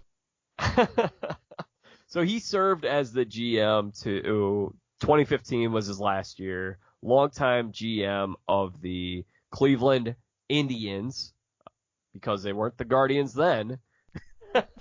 But he flies out. They meet in Cleveland. They're talking trades. And I will say, I know a lot of people are probably going to say, like, yeah, GMs never really fly out to talk trades. You know what? A lot of these GMs, executives, they're friends with each other. I mean, they work in the same business. So he's not flying out to Cleveland for trade negotiations. They're hanging out. I'm sure that at some point Billy Beane has gone to Cleveland, or maybe Mark Shapiro has come to Oakland, or they've hung out and played golf in Phoenix, where a lot of these guys are located. But these guys hang out with each other in real life. There's actually a story. Billy Beane worked out a trade when he was watching college football with Kenny Williams, the GM of the White Sox. That's a real life story. So he wasn't in real life. He wouldn't be flying out to Cleveland to just talk trades. Now, they're probably talking trades while they're hanging out, for sure. Like, that's you work with, it's like a business partner type meeting situation. Now, you would not, of course, all of this is not real, because this is not what happened in real life, however, but they talk trades, and he said he has a couple of trade offers, and he says, okay, what do you think about this, Mark? And Mark seems like he's on board with it. He looks around the room, and Jonah Hill is standing there. Jonah Hill, or Peter Brand, I should say, he just shakes his head at both of the trade offers and shuts down this trade. And then after that, Billy is just so bewildered. Why does he listen to this guy? That's what he wants to know. Yeah, this is very important to the movie, because Billy's talking GM to GM. And when GMs talk, they're the last line of trades. What they decide goes. And Billy's trying to trade with this guy from Cleveland, and the Cleveland guy's looking over at some fat young intern, and every time the fat kid shakes his head, the GM won't do the trade. And so Billy Beane is shocked. He's like, what does that kid know that nobody else in this room knows? And so after the trade talk, Billy literally stalks him right down to his cubicle and says, who are you, and why does Shapiro listen to you? And this is where we start a really interesting relationship between Billy Beane and, we'll say, Peter Brand. Peter Brand, yes. And then, of course, he's going to call him up in the middle of the night after maybe he's had a couple drinks or so, and he wants to find out, would you have drafted me in the first round? Yeah, okay. There's one scene we're skipping over here that I want to talk about. Yeah, this is where he pulls Peter out into the parking lot of Cleveland offices, because Peter can't talk in front of his bosses. He's an employee of Cleveland. And so Billy's like, why do you know all this about baseball? Why does he defer to you? And so Peter says, well, I've been working on all these spreadsheets, all these formulas. I'm an economics major. I've worked at all these systems of how baseball can be more efficient. And again, we can get really complicated here. But I will summarize Peter's speech, where he basically says most baseball thinking is medieval. It's just old men who have been doing things the same way for many years. But basically, what baseball comes down to is you're not buying players. You're buying runs and wins. There's a whole formula behind this. I don't want to get into it. But the basic gist of it is there's 27 outs in a game of baseball. That's it. Every out is valuable. It's gold. And you can never, ever give up or waste an out. And so he's figured out a whole formula that I can maximize your potential outs per dollar, and he says, Johnny Damon, you just lost him. He's not even worth the money they're paying for him because he makes too many outs. It's all about who makes the most outs, not who the biggest name is. And again, really complex formula. Read the book if you really want to get into it. But it all comes down to how much is a player worth per each out in a baseball game. And that's what Peter understands, and Billy kind of understands a little bit, but nobody has phrased it to him the same way that Peter just did. Yeah, and with all of that you said, it's wrapped in a really great script from Aaron Sorkin. It's the words that he uses are just it's a very smart little spiel that he goes on, and I really enjoy it. It is, and it's wonderful because it's accessible to the layperson, and that's the phrase I like using. Yeah. I know the stuff inside and out. I know everything about wins above replacement, runs created versus 27 outs. I live this stuff. But my wife doesn't, like my kids don't. They'd watch this movie and they would understand it. So it's really an amazing job that they somehow, condense this down into a package that's understandable for non-baseball junkies. That's exactly right. So then we get to the scene that you said where Billy calls Paul up. Would you have drafted me in the first round? Because Billy has, famously was drafted in the first round. And Peter's too polite to say no at first. But eventually, what does Peter say exactly? He says, He said, I would have drafted you in the 8th round. No signing bonus. You weren't that good. And you know what? Billy agrees with him. He's like, I never produced ever. I was all theoretical. Of course I didn't deserve a first-round signing bonus. So Peter's been the first person in his life who has told him the truth. You were overvalued. You were not worth that money. And he hires Peter instantly. Yeah, he's pack your bags. You're coming to Oakland. And then they make it look like he just moved out. He moved in the dead of night. Like by the time Billy goes in the office the next day, he's already there. I don't think it worked out that way. Well, if there's one thing we know about Jonah Hill, he moves quickly. Okay. So the whole rest of the movie is Billy and Peter Brandt just basically blowing crap up. They're going to take over the entire system and change everything about the way baseball is thought of, structured, the way teams are drafted. And we get a nice montage here where they really try to cram a lot of advanced stats into the movie, and they do a good job of not overwhelming you. But we do bring up Bill James, who is very important, and I will give you the Bill James part here. Yeah, so Bill James was, you grew up with, were you reading his stuff as a kid? At 12, yes. At 12, yeah. So he was really the first of those kind of new age analytical and revolutionary guys at the time, and he ended up getting hired by the Boston Red Sox and implements they take a lot of his ideas. He also, wasn't he the one that created the Fielding Bible and a lot of those kind of awards? Yes, almost everything interesting that has come out of baseball at some point came through Bill James. Yeah, and he would have there'd be the Bill James, basically an almanac. And I have a couple of them right here. Let me see. I have Bill James Handbook 2007, and then I got another one 2016. And these books are great. There's a lot that's just he talks about how he values players. There's a lot of statistical stuff. Like I said, it's like an almanac. And then, he brings up new age ideas. Like you said, everything interesting comes from Bill James. And then a lot, he is revolutionary because what do we see after this impact of Moneyball and Bill James? These front offices hiring guys like Bill James. Look at Keith Law is another one who he worked in a front office and now he's a journalist. And there are a number of other guys who have similar. They're basically baseball nerds. Yeah, this is very important to this story, and they gloss over it a little in the movie because it doesn't work as well in a movie. Bill James was an outsider, and this is very, very, very important. He was not a former player. He had no connection to baseball whatsoever, nothing to do with the sport. He was just some guy who was like a security guard in like a pork warehouse in the Midwest. Yeah, pork and beans factory, yeah. Nothing says Midwest like that. In his spare time, he just started writing these pamphlets about how there were all these inequities in baseball, how people judged stats incorrectly, and he would just send out a newsletter. He'd do advertisements for it in like the Sporting News and Baseball Weekly, and people would send away for his newsletters.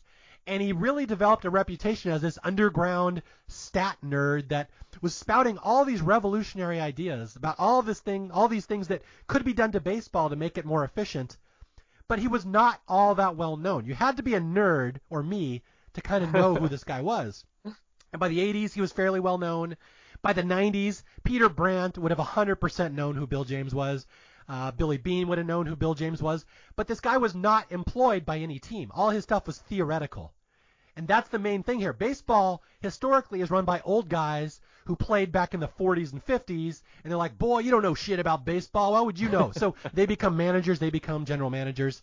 So they were very resistant to take on this outsider and his theoretical ideas. But he was really, really, really a big deal at the time among the right people. Yep. Yeah. So yeah, this whole thing, as we talk about Bill James, we learn that Peter Brandt is a disciple of him. We're gonna actually take his ideas and put them into baseball. And Billy is like, screw it. Nothing else is working. We're poor. We have no way else to compete. Let's try it. And that's very important to the story too. It only works because Oakland has no recourse, really.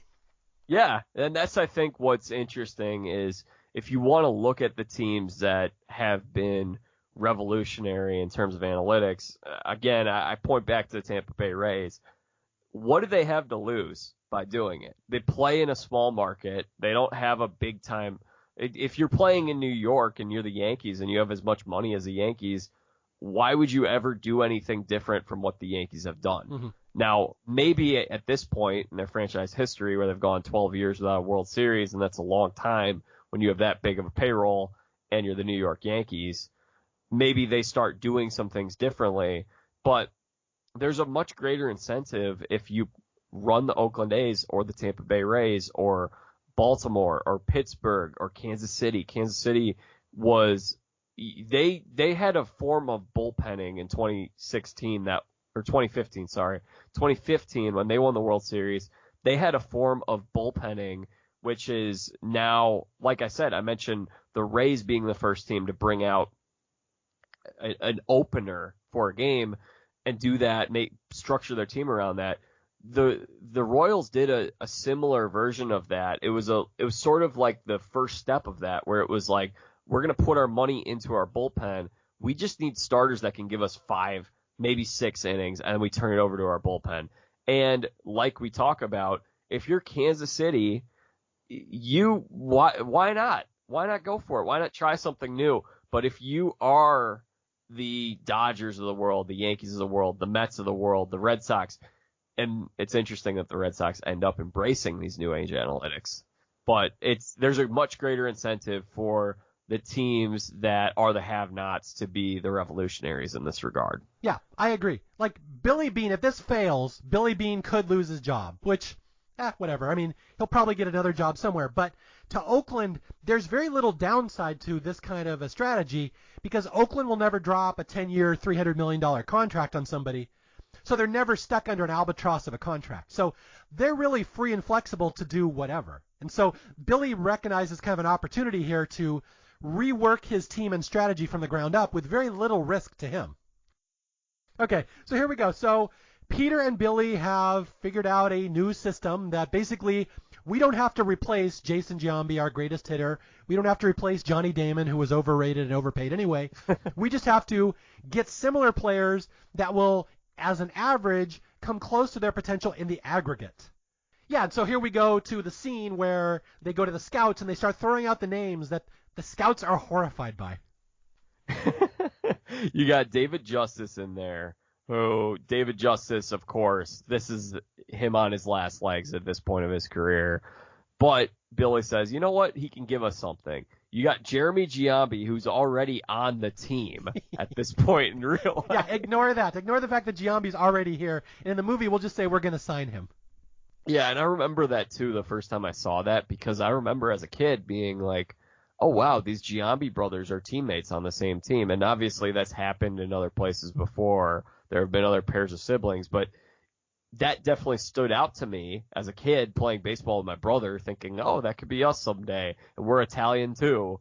And then I see this movie and it's just like, well, that's a lie. And then Scott Hatterberg is the other one. And Scott Hatterberg, of course, is a guy who had some kind of a He had structural nerve damage in his elbow. He couldn't throw anymore. He had been a catcher, and they decide they're going to transform him into a first baseman. Yeah, and for non-baseball fans, these are all real players that were really on the A's at the time. So none of this is fictional. Kind of the circumstances of how they get there is a little fictional, but these are all real players. Scott Hatteberg really was a good hitting, bad fielding catcher for Boston. He had arm surgery, had elbow or a nerve damage, could not throw. But this is Billy's philosophy that we are now the island of misfit toys. I know which players will give us value even though they don't look like they will be good on paper. And the scouts are like, all these guys you're naming bring nothing to the table. All they can do is hit a little, and that's it. And Billy's like, that's all we need. They get on base. They walk. And players, to be honest, abhor the idea of walks. That's always a big thing. Like when I was a kid, I used to walk all the time because I would never swing at a bad pitch. And my coach would be like, you're the best hitter. Swing. I want you to swing. I'm like, but they're walking me. A walk's as good as a hit. But a lot of people don't agree with that idea that a walk is as good as a hit. But that's Billy and Peter's thing. These guys will all walk and are patient. They'll get on base. And he's like, this is what we're doing now. We're now card counters in Vegas. We're going to con the system. Yeah, and it's funny because I know you've coached youth baseball quite a bit, and you played youth baseball. A walk is as good as a triple in 6th grade baseball. You get walked, you just tell the kid don't swing the bat, and you can steal second and third when you have those 60 feet base paths. Uh-huh. You can do it on the first 2 pitches, and now all of a sudden you walk the guy, and now he's on third base. Here's a more logistical reason for that. As a kid, growing up in Seattle, I'm sure growing up in Chicago, no different. You have a lot of 8 o'clock in the morning games, and it's freezing out. Yeah. I hated swinging the bat when it's freezing because it vibrates and it hurts your hand. Yeah. So I was so prone to take walks in the morning because I didn't want to hurt my fingers and hands. Yeah, a lot of those games where you're playing and you have like, you're a kid. You don't invest in like Under Armour type apparel, and Under Armour wasn't around when you were a kid. But I started getting some Under Armour gear later in my playing career. Mm-hmm. But early on, it's a lot of like, you're going to put a sweatshirt on, and then you put the sweatshirt on underneath your jersey, and then you have like this weird bump of like where the hood is, where your like last name plate or your number is. And then, or you can put it on over, like you can pull the hood out and it can go over the back of your jersey, and then it covers your number up. And it's just weird. It's just a weird youth baseball thing. But yeah, so that's the key here. Billy wants misfit players who can hit, and that's it. Nobody else wants these players. Billy, now famously, this is one of the weaknesses in Moneyball. Billy could not give a crap about defense, and that's one of the criticisms. Have you heard that? Yeah. So how accurate did you feel this was? I mean, did you feel that they valued defense at the time? I mean, I know that for people who don't know baseball, there's a stat now called wins above replacement. There's fielding runs. Yeah. Those stats didn't exist in 2002. It was much harder to quantify fielding. And I believe Billy's argument and Peter's argument, and probably Bill James' argument too at the time, would have been the difference between the best and the worst fielder in baseball isn't that big, and so it doesn't really matter. And I think the difference in offense would make up for it. I think that would be their thinking. Yeah, and I don't agree with that, and it's actually interesting because the A's have since, I remember they had a team about 10 years ago where they had, of course, these Moneyball teams, and then in 2006 they went to ALCS, and really that's the most success that Billy Beane has had, is winning one playoff series in however many years, and yet he's set for life with that job, as he should be, because I mean, they've had really good teams, and you feel like at some point they're probably going to break through. Mm-hmm. Maybe they'll win something at some point. But they had another batch of teams. So then, of course, they kind of go through waves where they have maybe 3 to 5 years where they're really competitive, and then they don't ever tank. They're never horrible. But then they have a stretch where they're reloading, they're stockpiling, they're selling off assets and acquiring younger assets. And I remember the team that they had about 10 years ago, and they won the division. They went with a different approach, and the approach was they started hoarding starting pitchers. They actually went out and they traded for John Lester and Jeff Samardzija, and They had a great starting rotation, and then they put up premium defensive players in their field. So like you said, this goes in waves. So at the time, they did not value defense. And then, of course, once other people stop valuing defense, that's when Billy Beane strikes and he ends up valuing defense. Yeah, perfectly put. Yeah, that, like you said, this movie is set in 2002, and everything here is true for 2002. By 2006, it's maybe not true anymore because everyone's doing different stuff, and that's even applies to Billy Beane.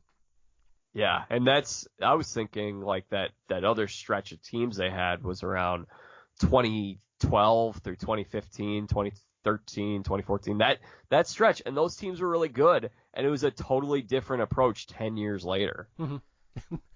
This does bring up an interesting quote. I was going to save this for the end, but I guess this would be the perfect time. Is that there's a famous saying in baseball, is that the best team in baseball wins the division because you play 162 games. And Billy Beane is very good at constructing a team that will do well in that part. And then you start getting into the playoffs where it's best of 5 or best of 7, and it's much more open to statistical improbabilities where a fluke can happen. Someone can get hot for 4 games. And the old adage is in the playoffs, pitching and defense is what wins.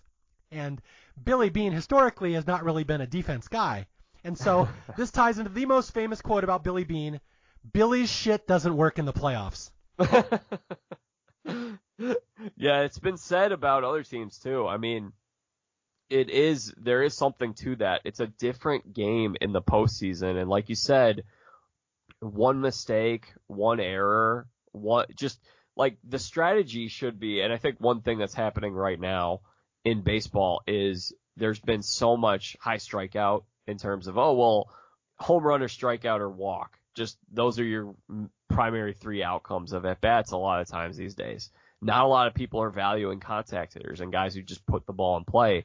You get into the postseason, you want guys that put the ball in play, and you want guys who are going to make plays defensively, because one error can derail a season, as we've seen so many times in these playoffs over the years. Yeah, but it does tie into Billy and Peter's theory, and they don't explicitly say it in the movie, but I know enough about these guys to know what they'd be thinking.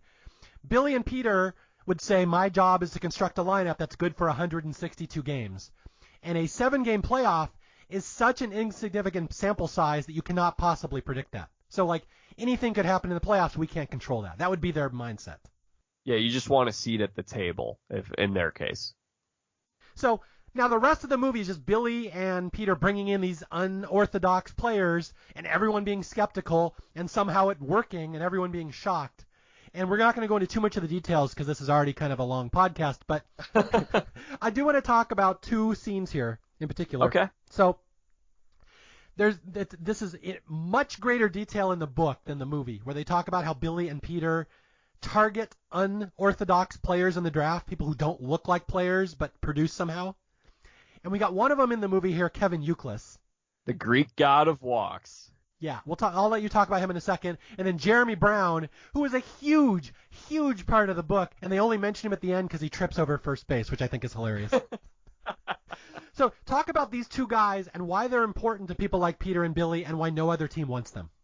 Well, Kevin Youkilis and he had a really good career too. I think he even won a batting title one year with the Red Sox, and he played on a couple other teams. He played on the White Sox for a little bit. Kevin Youkilis is not a guy that you look at and say, wow, that guy looks super athletic. And the same thing with Jeremy Brown. Jeremy Brown, the thing with him was he was like a 240-pound catcher. I think he played at Auburn. And they like going back to that earlier quote in the film, they're looking for Fabio. They're looking for these guys who are cut, and especially think about this is a steroid era where baseball players are starting to look like football players. And you're looking at these guys who can run a 4.5 40 and they're jacked out of their minds. And Jeremy Brown and Kevin Youkilis are neither of those things. And I think one of the great things about baseball that we see in this film, especially, it highlights it, is that, and this is something that Jerry Seinfeld loves to talk about, is the democracy of baseball. Everyone bats, everyone fields, except now we're going to have the DH in the National League, so that changes a little bit. But nevertheless, the idea of it doesn't matter how big you are, what you look like, or what size you are. This is a game that anyone can play, regardless of size, really. You got the Jose Altuves of the world, and of course there's a big picture a few years ago of Altuve with Aaron Judge standing next to him on second base. Jose Altuve could be 5'4" for all we know. He's a little guy. Aaron Judge is about 6'10". And what I think is so good here is that you have Kevin Youkilis. They talk about him a lot in the book, is just the value in terms of this guy is an on-base machine. He draws a lot of walks. He's a great god. He's the Greek god of walks, which is a fun little thing with his Greek-sounding last name. And then Jeremy Brown is another guy where he's just it's really unfortunate that Jeremy Brown did not have the type of career that was hyped up in Moneyball. And you have to wonder if, with him being in the farm system and reading the book, I'm sure someone passed on to him at some point, hey, this was written about you in Moneyball, if that got into his head a little bit. I can comment on that because I know this. I came in with this story. That's one of the other dark sides of this book. There's some of the controversies. Jeremy Brown hated this book because for years he was just known as that fat catcher, because that's how they describe him in the book. They talk about how fat he is. And he hated it because that followed him. People would taunt him with that name. It really ruined his confidence. He never had fun playing baseball. So when he retired, he was probably really happy because he got a lot of attention for this book that the average prospect would not have gotten. Yeah, I mean, it makes a lot of sense. It is a sad story. You do wonder what would have happened if this book was never written, but at the same time, prospects flop all the time. Okay, so let's get into the story here so we can wrap this one up. So basically, here's all the players they're going to bring in that the scouts are horrified by. Chad Bradford, famous submarine pitcher, throws almost underhanded. He was a real pitcher, although he was also on the A's in real life before this movie. Yeah, he was. Yeah, so that's not accurate that they just signed him. But they did decide to start pitching him more. They bring in Jeremy Giambi, blah, blah, blah. But the big one is Scott Hatteberg, who most people who know this movie would know he's the heart and soul of this movie, played by Chris Pratt. And one of the best scenes in the movie, well, the two, are both Hatteberg scenes, the scene where they sign him and then his home run at the end. Talk about the signing scene. The signing scene is great because they come outside his house, and this actually transitions to a story about, I mentioned there are two guys in this film that I have interactions with, and the Billy Bean one, I guess I was just in the room for. I didn't get to say anything to Billy Bean. I did see Ron Washington, aka Wash, who is the infield coach. He was a bench coach, and he's been around a long time. He managed the Rangers when the Rangers went to the World Series back-to-back years.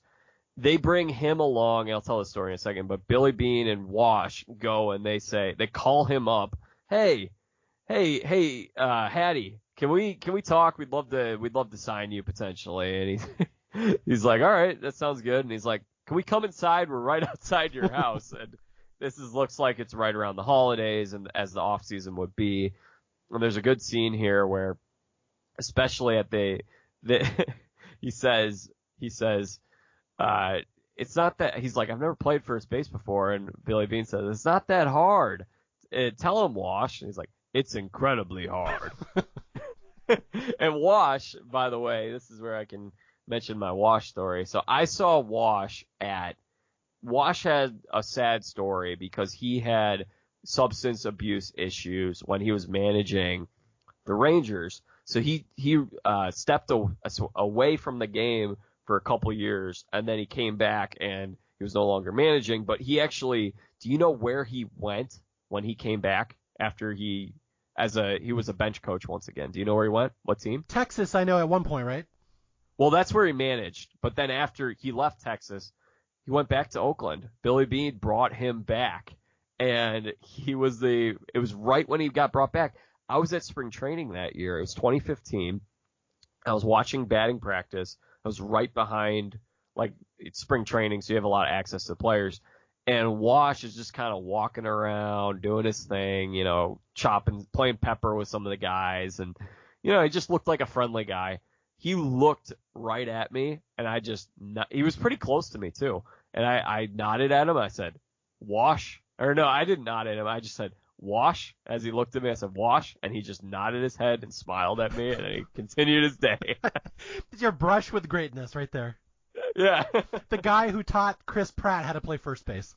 Yeah, and I wish they used the real-life Wash in this movie. That would have been a nice little cameo in terms of having the real-life guy, because whoever plays Wash only has about 3 or 4 lines. So I think you could have gotten real-life Wash in this movie. But the great part about this scene is, of course, they offer him a contract, and then you see the human side of Hatterberg getting together with his wife and embracing her, and then his little daughter, where she kind of wanders into the meeting. And that actually sort of sets up the next scene where you get Billy Beane interacting with his daughter. And there's some really good scenes with his daughter in the film, obviously an actress of Casey Bean. But what I love about it is there's some just little touches in this movie where it's like they're sitting there eating a bowl of ice cream, and she says, "Are the rumors about you true? Are you going to get fired by the A's?" And he's like, "What are you talking about? Where'd you hear that?" She's like, "People online are saying that." And keep in mind, this is 2002. The internet was very different. We didn't have any social media, but, you know, the internet was out there. And now you see that human side of, like, think about the stuff that gets written about public figures today, and think about how easy it is for their kids to read it if they're 7 or 8 years old or 10 years old or whatever it is. And so I love that touch that they include in this film. I do have a question. Is the stuff with his daughter in the book? Because I don't remember it being in there. No, it's not. Yeah. Because the book, if I recall, the thesis is Billy Beane is so driven by winning and beating the system and trying to figure out how to get Oakland a championship, he really has no time for family or social life or interactions outside baseball. And it's kind of the tragedy of Billy Beane. He's so driven, he can't really make stuff work with his family. So I just am trying to, that's why I asked if that's actually in the book or not. Yeah, no, you're right about what that was the tone of Moneyball. There wasn't really anything about, I don't remember anything about his ex-wife. I don't remember anything about his ex-wife's husband, but I actually read that they shot some scenes that they didn't use with his second wife, an actress playing his second wife, and they didn't use it in this movie. Okay, and it just all comes back to the thesis earlier that the book itself is great, but it's not really a story. It's not really a movie. It's just, hey, look at all this cool stuff happening in baseball. And this movie is, look at this cool movie we can make out of a variant of the story. So you can enjoy both. Yeah, I absolutely love some of the ways that they shoot the scenes where they montage the games with the Oakland A's, where you see the streak, but then there's also scenes earlier where you see the A's struggling. And the way that they mash in real life audio clips from radio shows and sports shows from, now we're approaching 20 years. At the time, it was 10 years, 2002. They dug up all those and they montaged them with real life footage from those games of them either losing or winning. And they also montage the team, the actors. And we haven't even mentioned that Philip Seymour Hoffman is in this movie. Yeah, I want to talk about him next. Okay. Yeah, Philip Seymour Hoffman, never thought you'd see him playing a baseball manager in a movie, but it works and it's great. And so they montage the actors and the fictitious or the depictions of these real life people with the real life baseball scenes and the audio clips of what callers were saying on radio shows, what Mad Dog Russo and Bob Costas and I think maybe Scott Van Pelt. There are a number of media legends. You hear their voices talking about the impact of everything that's going on, and you've got this just fantastic music playing along to it all. I think it's just masterful the way that they piece those scenes together. Yeah, I agree with you. And the Sports Center highlights, that's the most important part. You got Stuart Scott from Sports Center. So yeah, people didn't grow up in this world in the early 2000s. These are all real audio clips, real TV clips. It's really well done. Again, the movie itself is just so fantastic how it's put together. Okay, let's talk about Philip Seymour Hoffman because he's an important part of the story. So Philip Seymour Hoffman plays the A's manager, Art Howe, who is an old, grizzled guy, been around the game since the 70s or 60s even, I don't know. He was on the Astros way back in the day. And he, in the movie, does not like this new style of baseball. He does not go based on computers and stats and probability. He goes based on hunches, what he sees every day, professionalism, the old school baseball way. So this movie really breaks down to Billy Beane against Art Howe, the general manager, against the owner. And it's really compelling in the movie that Art Howe has control over who goes on the field, so Billy will start trading away people so Art can't put them on the field. It's kind of a power struggle. It's really compelling in the movie, and I cannot possibly pass up the fact to point out that Art Howe hated this movie with a passion. Yeah. Because in real life, he was totally on board with Billy, and they were very much in sync, and he hates this movie. Yeah, can you blame him for hating this movie? And it's really, I mean, there are scenes in this film in terms of and they're great scenes in terms of what makes for a great movie, in terms of the power struggle between GM and manager. And I'm confident that happens in, I wouldn't say most situations, but a lot of situations where there's a power struggle over, hey, I picked these players, I want you to play these players. Well, it's my lineup, and I'm going to play them the way I want to play them. And I think the game has changed a lot. And recently now you're seeing a lot more in terms of managers, whether they want to be in step with the GM or whether they're just taking orders from the GM. That seems like that's more of a thing where the GMs have more control over the lineups, because there was a story where they chose to use an opener in the NL playoffs this past year. And Dodgers manager Dave Roberts said, I was just a vote in the room. It wasn't his decision. And so that's something that I think is really interesting. It's also interesting because I feel for the scouts in this movie, and I feel for scouts in real life who've gone through and experienced similar into times of like, oh, well, we like this guy. We think the potential's there. We love his swing. The stats aren't there. And then the GM shuts him down and says, you know what? Yeah, but the stats aren't there. And I think there's an equal amount of times that the scouts have been right versus when the GM has been right on those decisions. I think, like I said, it's not an all or nothing type thing. There's value to both camps. And I think one of the other things that we had mentioned in terms of like really interesting lines and quotes in this movie is he has a big fight with the head scout. And this is earlier in the film, and the head scout basically says he's going to quit, or Billy says, I'm not going to fire you. The scout quits.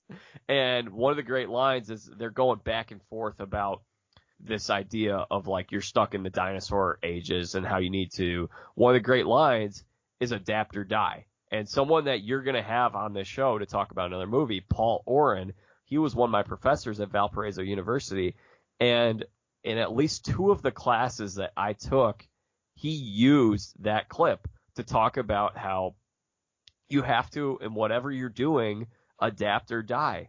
Even if things are changing, even if you don't like the way things are changing. We were taking journalism classes, and he was talking about how there are a bunch of guys who have been at newspapers that he's worked at, and they refuse to get on social media, or they refuse to create digital content or to podcast. And Paul's like, look, the media game is changing, adapt or die. I think that's a great quote. Okay, so here we go. So basically, we're going to get to the end of the movie. Most people remember what happens is the team fails. Art Howe, the manager, won't do things Billy's way. Billy eventually forces him by trading his players away, by forcing Art Howe to play his players. And we get montages here where Peter and Billy are kind of sitting with the players, explaining to, again, if you know current baseball, you know things like hot charts, hot zones, cold charts, cold zones. Every player in baseball now knows their hot chart. They know what my batting average is if the ball's here, if it's there. They know this is very common in 2022. In 2002 it was not, but we get a montage of Billy and Peter eventually getting the players to buy into the system.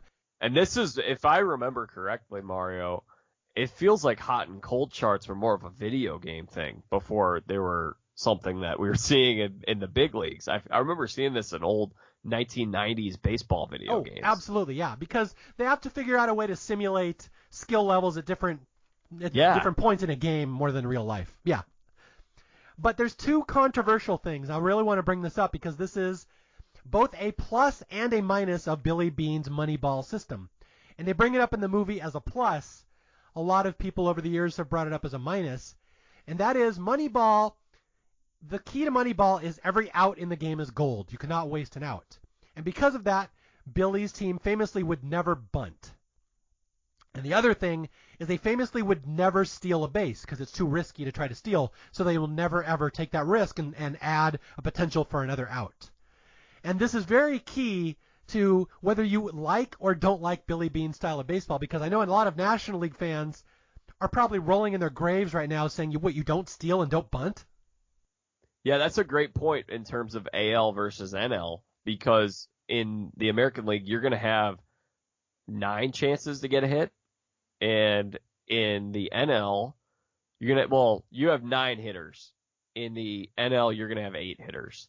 And that makes a big difference, because if a pitcher comes up, and this is, things are going to change. We're going to have a DH in the NL by the time people listen to this podcast. But previously to 2022, pitchers hit in the National League, and they didn't hit very well for the most part.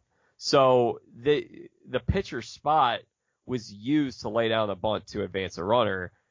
I don't think you could have this idea of no bunting if you're a National League team. I mean, that's a great question that we probably could not really cover on this podcast because it's very complex. Yeah. But I'm thinking about that as well. Would this only work with a DH lineup? Well, I think that I've heard managers go on record and say it's easier to manage in the American League because you don't have to navigate through that pitcher spot. Mm-hmm. And so you could kind of take a principle like this and not have to account for, okay, well, this pitcher, and then the other funny thing is that some pitchers hit way better than other pitchers. So there are some pitchers who are better hitters than starting major league everyday position players. And when you have a guy like that, it's a huge advantage. It all changes everything. Yeah. Although a couple other things that come out of this movie, again, I think this is interesting, is that Billy Beane really pioneers the idea of you never steal a base ever, which unfortunately for a lot of baseball purists still exists to this day. I think stolen bases over the last 20 years are probably the lowest they have ever been. Yeah. And I don't know if there's any chance they're going to go up again anytime soon either, because I think a lot of general managers and managers now believe what Billy's saying. It's not worth the risk, so they just don't steal bases anymore. Yeah, I was watching the Braves and the Dodgers this past postseason, and Travis d'Arnaud, the Braves catcher, but d'Arnaud is not good at throwing guys out. And I'm watching this game. Trey Turner, the best base stealer in all of baseball, arguably, one of the fastest guys who's ever played baseball, he gets on, and he's like the number 2 or number 3 hitter in the Dodgers lineup. He might have been the leadoff guy. He gets on, there's nobody out in the first inning against the Braves, and I think they may have been trailing too. I can't remember. They got so many big bats in this lineup. I'm watching this, and I'm just thinking, steal. And eventually, they don't have him steal. d'Arnaud was just terrible with throwing guys out in this postseason. I think he only maybe threw out one of like the 10 guys who ran on him. And it's interesting because that concept of don't steal is very prevalent in these new age analytical departments. And that's, again, where I go back to, there is a human element. And in fact, it may say, you know what, most of the time you shouldn't steal, but there are situations where you probably should steal because of who is behind home plate. And I think a lot of these people try to simplify the game. Or I should say they oversimplify it and say, well, in every situation, don't do this, or in every situation, do this, where I think it's a lot more situational, and you have to look at who are you facing, who's behind the plate, who's pitching, does this guy's windup take 5 minutes, as some pitchers do. They take forever to get the ball out of their hand, and yeah. It's funny, it just made me think of a story that I've been, again, Seattle Mariners fan. I follow our official blog is called Lookout Landing. And it is hilarious to me, anytime a Mariner player bunts in a game, the comment section on Lookout Landing is just awash with people being horrified.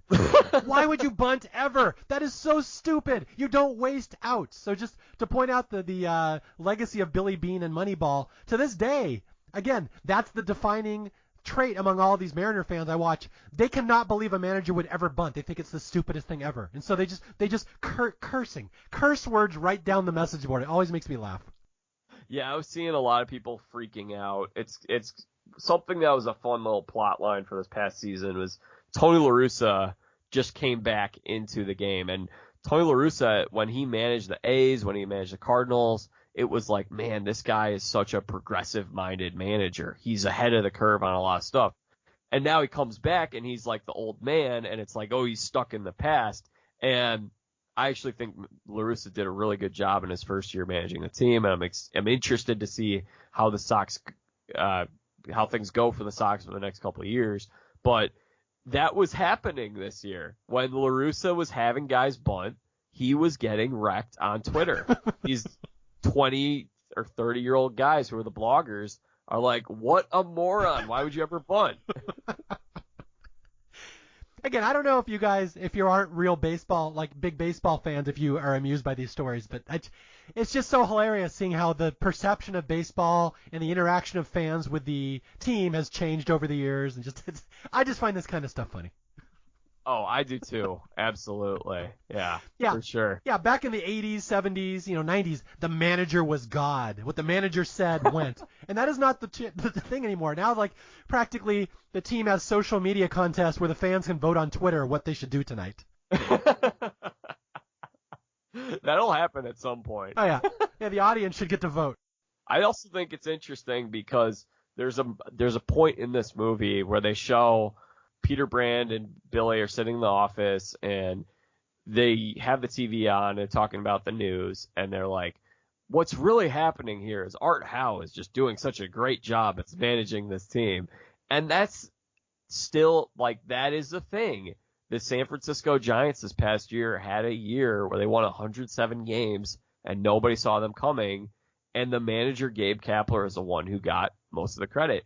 Now, over time, people tend to catch up and say, oh, look what that executive's doing. Look at how they're putting that team together.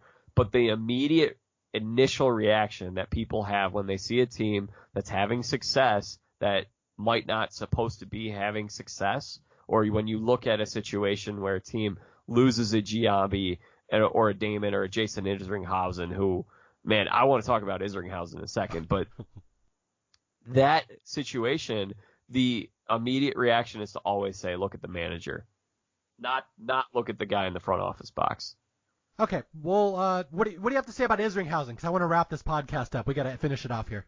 Yes, yeah. Well, Jason Isringhausen, the thing that I loved in the book was that Billy talks about this idea of, he says, man, I love when I get to sell a closer, because either a guy like Isringhausen leaves via free agency and then they get a compensatory high draft pick, or they trade a guy, like they put Billy Koch in and then they trade him after this year and they get a nice package back. The basic idea is, he says in the book, people are so overvaluing closers and saves. Mm-hmm. It's like, okay, this guy has 40 saves. And for those who don't know baseball, save is when you are the last pitch. You get the final outs of a game and you didn't start the game. You preserve a lead. It's a little more complicated than that, but that's the simplicity of it. And people have overvalued and said, wow, look at how good that guy is because he has that many saves. And in essence, he's the guy who makes the last outs of the game. That's so great. And Billy says, well, I can just plug in any reliever and put him in the ninth inning. Now, obviously, maybe not everyone can handle the ninth inning, but Isringhausen leaves, and in the book, it sounds like he's giddy to be like, oh, I can put Billy Koch in, and I can sell Billy Koch and get a nice package back for Billy Koch. Yeah.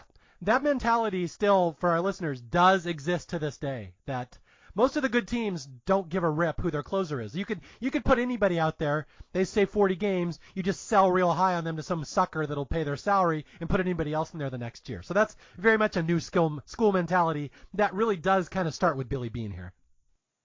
Absolutely. Please continue. Yeah, let's finish the movie. So, again, the gist of the movie is the team sucks at first. Everyone thinks Billy is an idiot. They think Peter Brandt is a nobody. But the minute it starts to click, Oakland will make one of the most miraculous comebacks in baseball history. And this is accurate. This is indeed the way it happened. And I can say that because the team they beat is my Seattle Mariners, who had an amazing year but could not compete with Oakland steamrolling past him with his 20-game winning streak. So, and again, it's funny. People say, oh, the Mariners haven't made the playoffs since 2001. Yeah, because the 2002 A's started that streak. Anyway, so this is a big, long section of the movie, about 20, 30 minutes. It's not even in the book. This is insignificant in the book. It makes no difference because Billy doesn't really care about he doesn't go to the games. Billy Beane is famous for he will not watch baseball games. He just drafts them. Very superstitious guy. Superstitious and just doesn't enjoy the game. It's too stressful. So he will not watch them. So he's not really results-based in that way. He doesn't need to see it play out. But in the movie, Oakland goes on this tear, this winning streak, and they do become the talk of baseball. And Jack said they splice in real clips, real video, real footage. Really well done. This is the heart of the movie where Oakland starts winning, and everyone's like, oh my God, what's happening with Oakland? And everyone's starting to reconsider if Billy Beane and Moneyball actually works. And they win, 18, 19 games? And then they get to the 20. They get to the 20th. Yeah, this is the big scene in the movie where they tie the major league record for 20 wins in a row, which statistically, as they point out in the movie, should never happen. No baseball team should ever win 20 games in a row because most teams are around 500 plus or minus. So to flip a coin and get 20 in a row is really almost impossible. So a 20-game win streak is something that's amazing, and it really did happen in real life. This is all true. Yeah, in fact, we get the scene where Scott Hatteberg hits the walk-off home run. It's this great scene because the A's are up 10-0, 11-0, and the Royals come back. They tie the game, and Hatteberg ends up being the big hero. He pinch hits for Eric Burns. He hits a home run to walk it off. It gives me chills as I watch this again and again. And this is actually true. This is actually a true story that happens in real life, believe it or not. And I think if I recall, they show Chris Pratt swinging the bat and hitting the ball, but in the replay they show the actual Scott Hatteberg home run. They use the real footage. Yeah, that's correct. They do that. It's seamless too. It's amazing. And this was a really real life moment. Oakland really did win 20 in a row in this improbable year. They did it by having an 11-0 lead. Billy Beane goes to the field because he wants to watch them break the record. His daughter implores him to go watch his first game, and they almost choke. So Billy may have disowned his daughter that night if they lost that game. But they do come back. It's a big moment. Everyone remembers Scott Hatteberg, our hero. The hayseed. He's from my area of the country, but they make him look like a hayseed in the movie. But hits the home run to win the game. It's a really big moment, a nice moment, and unfortunately, if you haven't seen the movie, you kind of forget that it ends bittersweet because that's the last happy part of the movie. Yeah, it is the last happy part of the movie, and this is really the great. There are two scenes in this movie that absolutely just move me emotionally, and this is the first of the two. Yeah, Hattie hits the home run. It's a really great moment. Great scene. One of the best baseball scenes they've ever had in a movie. But then Oakland loses in the next round in the playoffs because, famously, Billy's shit doesn't work in the playoffs. And I should point out, it's 2022 when you're listening to this podcast. Billy Beane has still never won a World Series. This movie's 20 years in the past. He is still floundering trying to reach that, ungraspable ring at the merry-go-round. Yeah, and I think that, I'm hoping that someone listens to this in the year 2026, and by now, Billy Beane has won a World Series, but we'll see. He's won 3 by now. That podcast was stupid. They make it talk like the most winningest manager in baseball history never won a World Series, those idiots. Right. Yeah, so afterwards, Billy loses. They get really far, and Billy gives a very prophetic speech to Peter here. He says, that's the problem. The only game that counts in baseball is the last game of the season. And if we don't win that last game, they'll dismiss us. They'll say this was a fluke. And that is literally exactly what happens, is that Oakland loses in the playoffs, and everyone's like, Billy and Moneyball, they were a fluke. None of that would work. It was a improperly constructed team. And that's the thing that has haunted Billy really to this day. Yeah, and it's still going on. As you mentioned, they haven't won yet. Billy Beane is still, 20 years later, he is the manager. He's probably the VP at this point. I think he's a notch above GM, but he's the one who's calling all the shots for this team. He recently had an opportunity. The New York Mets had an opening for VP, said, hey, you want to come over here to New York? And he said, no thanks, I'll pass. And really, I don't think Billy Beane is ever going to leave the Oakland A's. That's my honest opinion. As a Mariners fan, I could not wish he could leave fast enough. Please leave Oakland. I hate losing to you guys. Go to the Mets. But he is set for life. If he wants to stay, he can have this job. I mean, unless something happens behind the scenes that's extremely bad, or they were to just absolutely plateau and he ends up becoming the guy who's stuck in his old ways and it isn't adapting. He's the one who's dying. He's going to continue to stay in that position with the A's. And if I were him, I wouldn't want to leave because he's set for life. You spread your wings. You go to a situation where there's a greater desire to win immediately, especially New York media market, and the Mets have been such a dysfunctional organization. Your legacy can be tarnished. You're not going to have the same kind of job security. So I think he's set for life here in Oakland. Yeah, it's a tough call because in many ways he's a tragic figure. He helped pioneer this stuff. It never actually wins. He, to this day, is still probably called a bean counter, one of these computer nerds, never can make his team cross the finish line. But, like you said, he has job security for life. Oakland always probably operates at a profit because of him.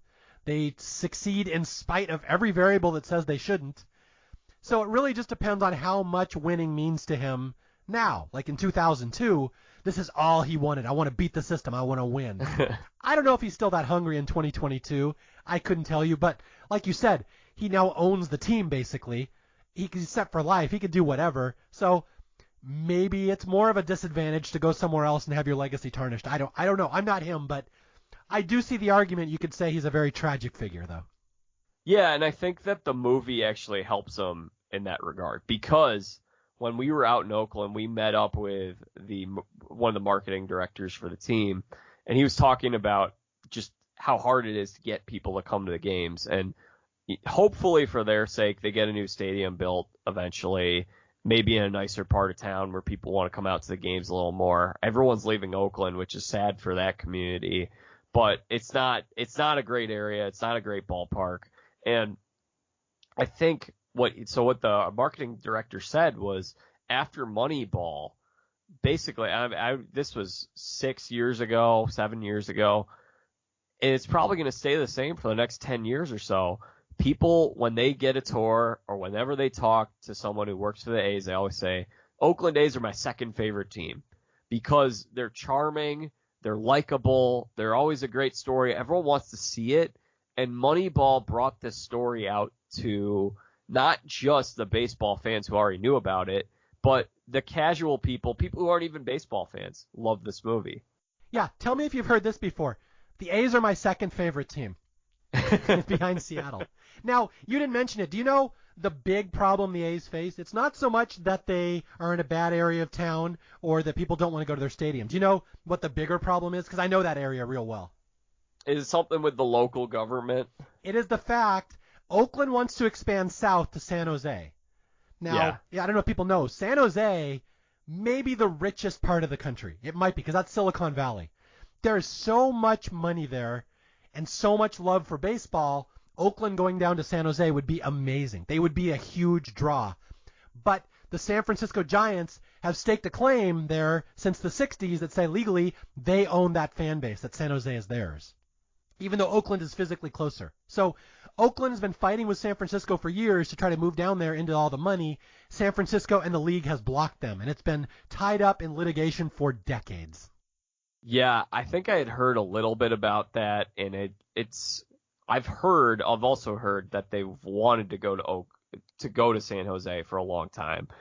I didn't exactly understand the ins and outs of how and why it hasn't happened, but that makes a lot of sense. Yeah, it's all, I hate to say this, the Giants are bastards. I hate that. I think it would be so great if you had two huge superpower teams in the Bay Area, because that's where I went to school. My in-laws are there. We're there every couple months. I love that area. I love the A's. San Jose would just embrace the A's. Now, not everyone. I'm sure it's true for Chicago, for New York. You're either a Giants fan or an A's fan, and you're not going to switch. You're one or the other. But man, for getting young fans and a lot of money and a budget, if the A's were down in San Jose, it would be such a game changer. Yeah, it really would be. Oh. And we can get back to the plot of the movie here. I'm sorry. We're done, really. I mean, that's the end of the movie. So Billy fails at the end. He gets no credit. All the fans think he was an idiot. All the lay people think he was an idiot. But it turns out all the people in baseball who are smart understand what Billy's doing under the constraints of his budget. And he gets a contract at the end of the movie from the Boston Red Sox where they're like, we're the most progressive organization in baseball. You do what you're doing in Oakland. Come to Boston. We'll give you a budget. We're bringing in Bill James. Nobody's ever hired this guy before. I don't know why. We have the greatest thing in the history of baseball going here. And Billy wants to do it, but he can't. And it's that the real touching scene at the end with him and Peter where they're talking about if Billy should take it. And Billy basically says, I made one decision in my life for money. That was when I signed a contract to play baseball. I didn't take my Stanford scholarship. I've regretted it ever since. I'm not going to take this job just for money. And Peter tells him he's nuts, right? Peter goes, you should absolutely take it. Yeah, there are actually two great scenes here that move me, I in addition to the Hatterberg one. So 3 total. And it's these scenes with Jonah Hill. And again, Jonah Hill is so good in this movie. He is so good with Brad Pitt, the two of them. This was the movie that actually introduced me to Chris Pratt. Chris Pratt, I know he had his show Parks and Rec.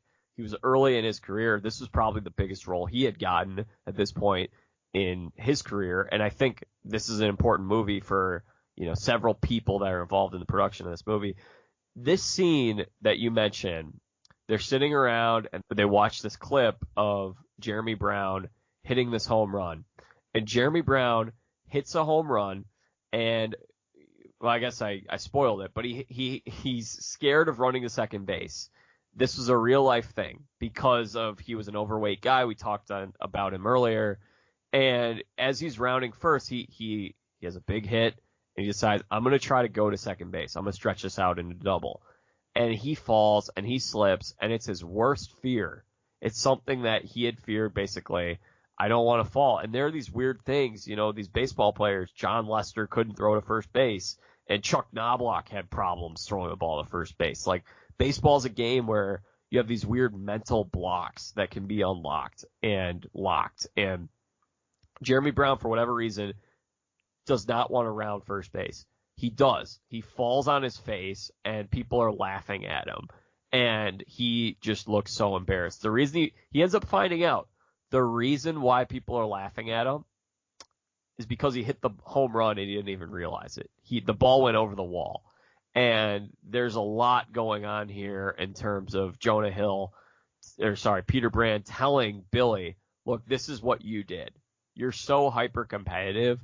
You succeeded and you didn't even realize it. And then there's a greater message with this, which we can touch on with the final scene of the movie. But it's so good. I love it.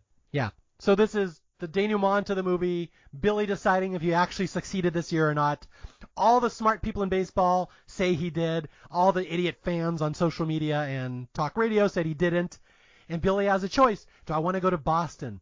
Do I want to be part of the most progressive, smartest, Bill James-led analytic team of all time, bring them to the World Series, or stay here in Oakland and do this where it's more of a challenge, but I actually did it this year? And at the end of the movie, we find out Billy did not take the money. He stayed in Oakland, and he has been there ever since. Yeah, and so they make it look like he's potentially, well, actually, it sounds like he's going to make the decision to leave. And he gets this CD from his daughter, and they show her earlier in the movie that she's trying to play guitar, and she's just humming along to the song. And this is actually... Did you know this song before the movie, Mario? I've heard it. I have no idea who sings it or what it's called, but I've heard the melody. Okay, so it's a song called The Show, and I think the artist's name is Lenka, or Lena. Lenka, I think is Lenka. And it was a sort of an indie song. I had heard it before this movie. So it's kind of funny because some people are like, there's no way that this little girl would write this song. And they never really say that she writes this song because it's a song that's popular. But for whatever reason, she was learning to play it on guitar and she decided to record it, a CD of it, gives it to her dad, leaves a little note on it. He puts it in his disc player. And there are a lot of great scenes of Billy driving around in the car. It's been building up. We didn't mention it earlier, but there are a lot of scenes where he's listening to what people have to say about him while he's riding in the car. Well, this time he puts the CD in, and she says something along the lines of, hey, I please let me know if you change your mind, if you end up not going to Boston, if you choose to stay here. Otherwise, you're a really great dad, and I love you. And then she sings this song, and you just see him tearing up. The gist of the song is it says, just enjoy the show. Is really the message of this final scene. It's kind of like this idea of getting so hung up on the losses of wins or the outcomes of wins and losses that you don't enjoy yourself. You don't have any fun. And in this song, she's saying, just enjoy the show. And it's powerful. You see him start to tear up. And then when I watched this a few weeks ago and I watched it again yesterday in preparation for this movie, I started tearing up, Mario. For the first time I've watched this movie in several years, it hit me. It struck a chord with me. It is. It's very touching. Again, such a well-done storyline, how it's all set up, him and his daughter, how she's worked into the story. And he basically, so it's implied, he basically learns to enjoy the ride, but he stays in Oakland because his daughter's nearby. He wants to be part of her life. Yeah, he wants to be a part of her life. There are reasons that he values the family. He, in real life, gets remarried, and he values her life. I think he also, it sort of hints at this idea of he likes the challenge of like, yeah, you know what? I may not have been able to do it. We may not have won a World Series. What we accomplished was pretty special. It revolutionized the game of baseball, and it's something that is like, I love this challenge of, you know what, I could go to Boston and we're probably going to win. They had a really good team set up. Theo Epstein comes in. Bill James is working there.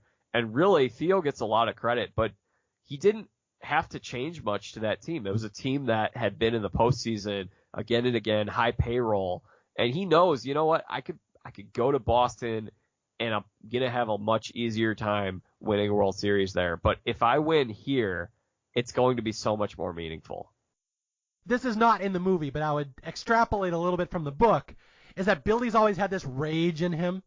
And I kind of suspect there's a little in that. I'm going to prove them all right. I can do it. Yeah. Well, he also says earlier there's a scene where he gets ticked off at Jeremy Giambi because he's dancing. And I don't even know what that dance move was that he was doing. It was very strange. He's like shaking his butt, like standing on a box after they lose a game. And Billy is so ticked off, and he slams a bat to turn off the music, and he says, is losing fun? And he's like, no. He's like, well, what are you having fun for? And they says, I hate losing. I hate it. I hate losing more than I enjoy winning. And I've been around sports for not a super long time, but a long enough time. I've covered sports. I have had jobs where I've covered teams. And when you spend a lot of time around athletes, there are athletes that are this way where they do not enjoy winning. They, as much as they hate losing. And that's what keeps them wired to keep competing. And you see that with Billy Beane.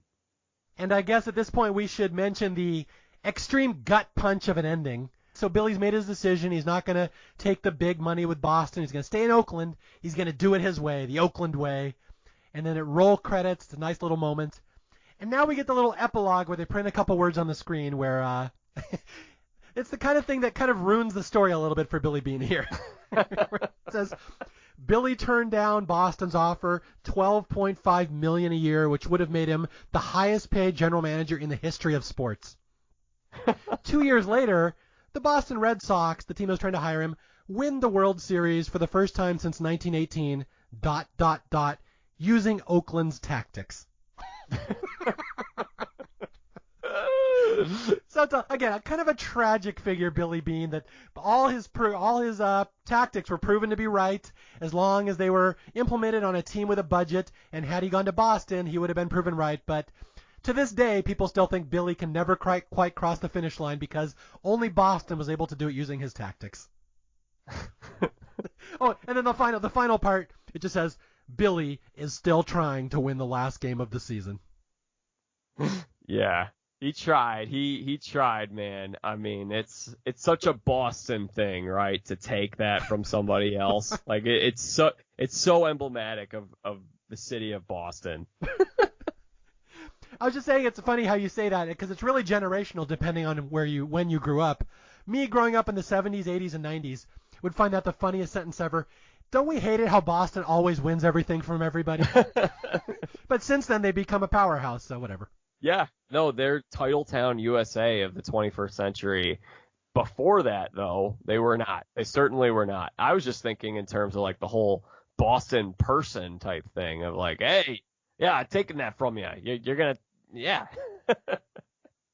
And with that, I believe we have covered Moneyball, perhaps more of the story behind it than the actual movie. I feel bad we didn't delve too much into the nuts and bolts of the movie, but I also don't feel we have to. I think the movie kind of stands on its own. I just wanted to present a little bigger picture for my audience of there's a lot going on in this movie. There was a lot behind the movie, some real, some not real, but again, like I said at the start, it works out as a happy little accident that the movie is just absolutely fantastic, and it really didn't have to be, but it is. Yeah, it's fantastic because they modified the script so many times. If we saw the first version of the script, and it was originally going to be directed by Steven Soderbergh, it's an entirely different movie, and I highly doubt it's anywhere as good as what the movie that we end up getting. Is that the one where Jonah Hill plays David Justice? Well, that reminds me, did you ever watch Eastbound and Down? I have never seen it, no. Okay. Well, you would like it. I think you'd like it. There's a scene in Eastbound and Down where we're supposed to believe that Seth Rogen is the closer for the Texas Rangers. Just so unbelievable. I cannot take it seriously. What, they couldn't get him to play the speedy black leadoff hitter? You know, I've seen Tim Robbins pitch in Bull Durham, so I've seen everything I can see on a baseball movie. That's true. That's a fair point. Well, we're going to wrap it up. I know it was a 2-hour podcast. I appreciate you guys for sticking with us. Again, I'm trying to do more sports movie this year just because it's such a big part of my background. And with my history of Moneyball and being right there in that community and Jack being a sports writer, I thought, oh, this will be a perfect episode. So I hope you guys enjoyed this one. Did you have fun, Jack? I had a lot of fun, and I really enjoyed. I mean, we went a long time, but the time went by so quick. I could do another 2.5 hours with you right now, Mario. This is talking about two of my favorite things, talking about a great movie, talking about the great game of baseball. Yeah, the limits of the podcast are the only reason I am stopping. I could easily go another hour with Jack just talking stuff, but we'll save that for another episode. I'll get him on for another movie. But yeah, I'm down. Yeah, before you go, you want to plug anything? How can people find your show? You can check out my podcast. It's called The Jack Vita Show. It's not too hard to find. It's on Apple Podcasts, Spotify, YouTube, Facebook, wherever it is that people listen to podcasts. It's primarily a sports show, but I also like to interview people that I find interesting. So people from the world of entertainment, people from sports, but also I know something that your listeners might be interested in is people from the world of reality television. So most recently, I had on Survivor Borneo icon Dr. Sean Caniff, which is a really fun conversation. I've also done a lot of episodes in the past several months with Survivor legend Stephanie LaGrossa Kendrick, who also has a baseball connection because her husband won a World Series with the Philadelphia Phillies. So Stephanie and I have done several podcast episodes together, and we're going to do some more together as well. She's a lot of fun to speak with. So she and I most recently spoke with her nephew, who's a Little League All-Star, and he had his games televised on ESPN. They almost made it to the Little League World Series. So that was a really fun and adorable conversation you guys might enjoy. In addition to that, most recently, we had the most downloaded episode in the history of the Jack Vita Show when I brought on you, Mario, and your Survivor historian teammate, Jay Fisher. And that was a really fun conversation. We just talked a lot of MLB offseason analysis and shared some fun baseball stories and memories from our times watching baseball. Mario, your your simulation leagues that you've always been interested in running with fantasy baseball. Jay talking about the 1980s Dodgers. It was a lot of fun. And then speaking of the Oakland A's, I most recently had on an A's pitcher, actually, a guy who pitched for the club for several years. His name's Ryan Dahl. He's actually an MLB record holder for the longest streak of stranding inherited runners. So that was a lot of fun. So if you guys are interested in Moneyball and you want a little more of a peek behind the curtain with the Oakland A's organization, you guys can go and check that one out. His name's Ryan Dole. It was a lot of fun. So you guys should come join me on the Jack Vita Show for a fun mix of sports analysis and interviews with great guests. You can subscribe on Apple Podcasts, Spotify, YouTube, and Facebook, or go to my website, jackvita.com. Check out my work as well on Fastball over at si.com. Just Google SI Fastball, and you'll see the hundreds of stories that I'm writing over at that site. I'm doing a lot. I do 40 a week. So I'm also on Facebook, Twitter, and Instagram at Jack Vita Show. So I hope to have a lot of great content coming in the year 2023, and I hope to have you on with me again soon, Mario. Thank you so much for having me. This was a blast. And I want to thank Jack for stopping by. And again, my name is Mario Lanza. This is Staff Picks. If you need to reach me, you can reach me at staffpickspodcast@gmail.com or on Twitter at Mario J. Lanza. And until next time, I'll be out there searching for more movies that deserve more love, and I sure as hell will not be bunting the runner over in the process. I will talk to you guys later. Bye.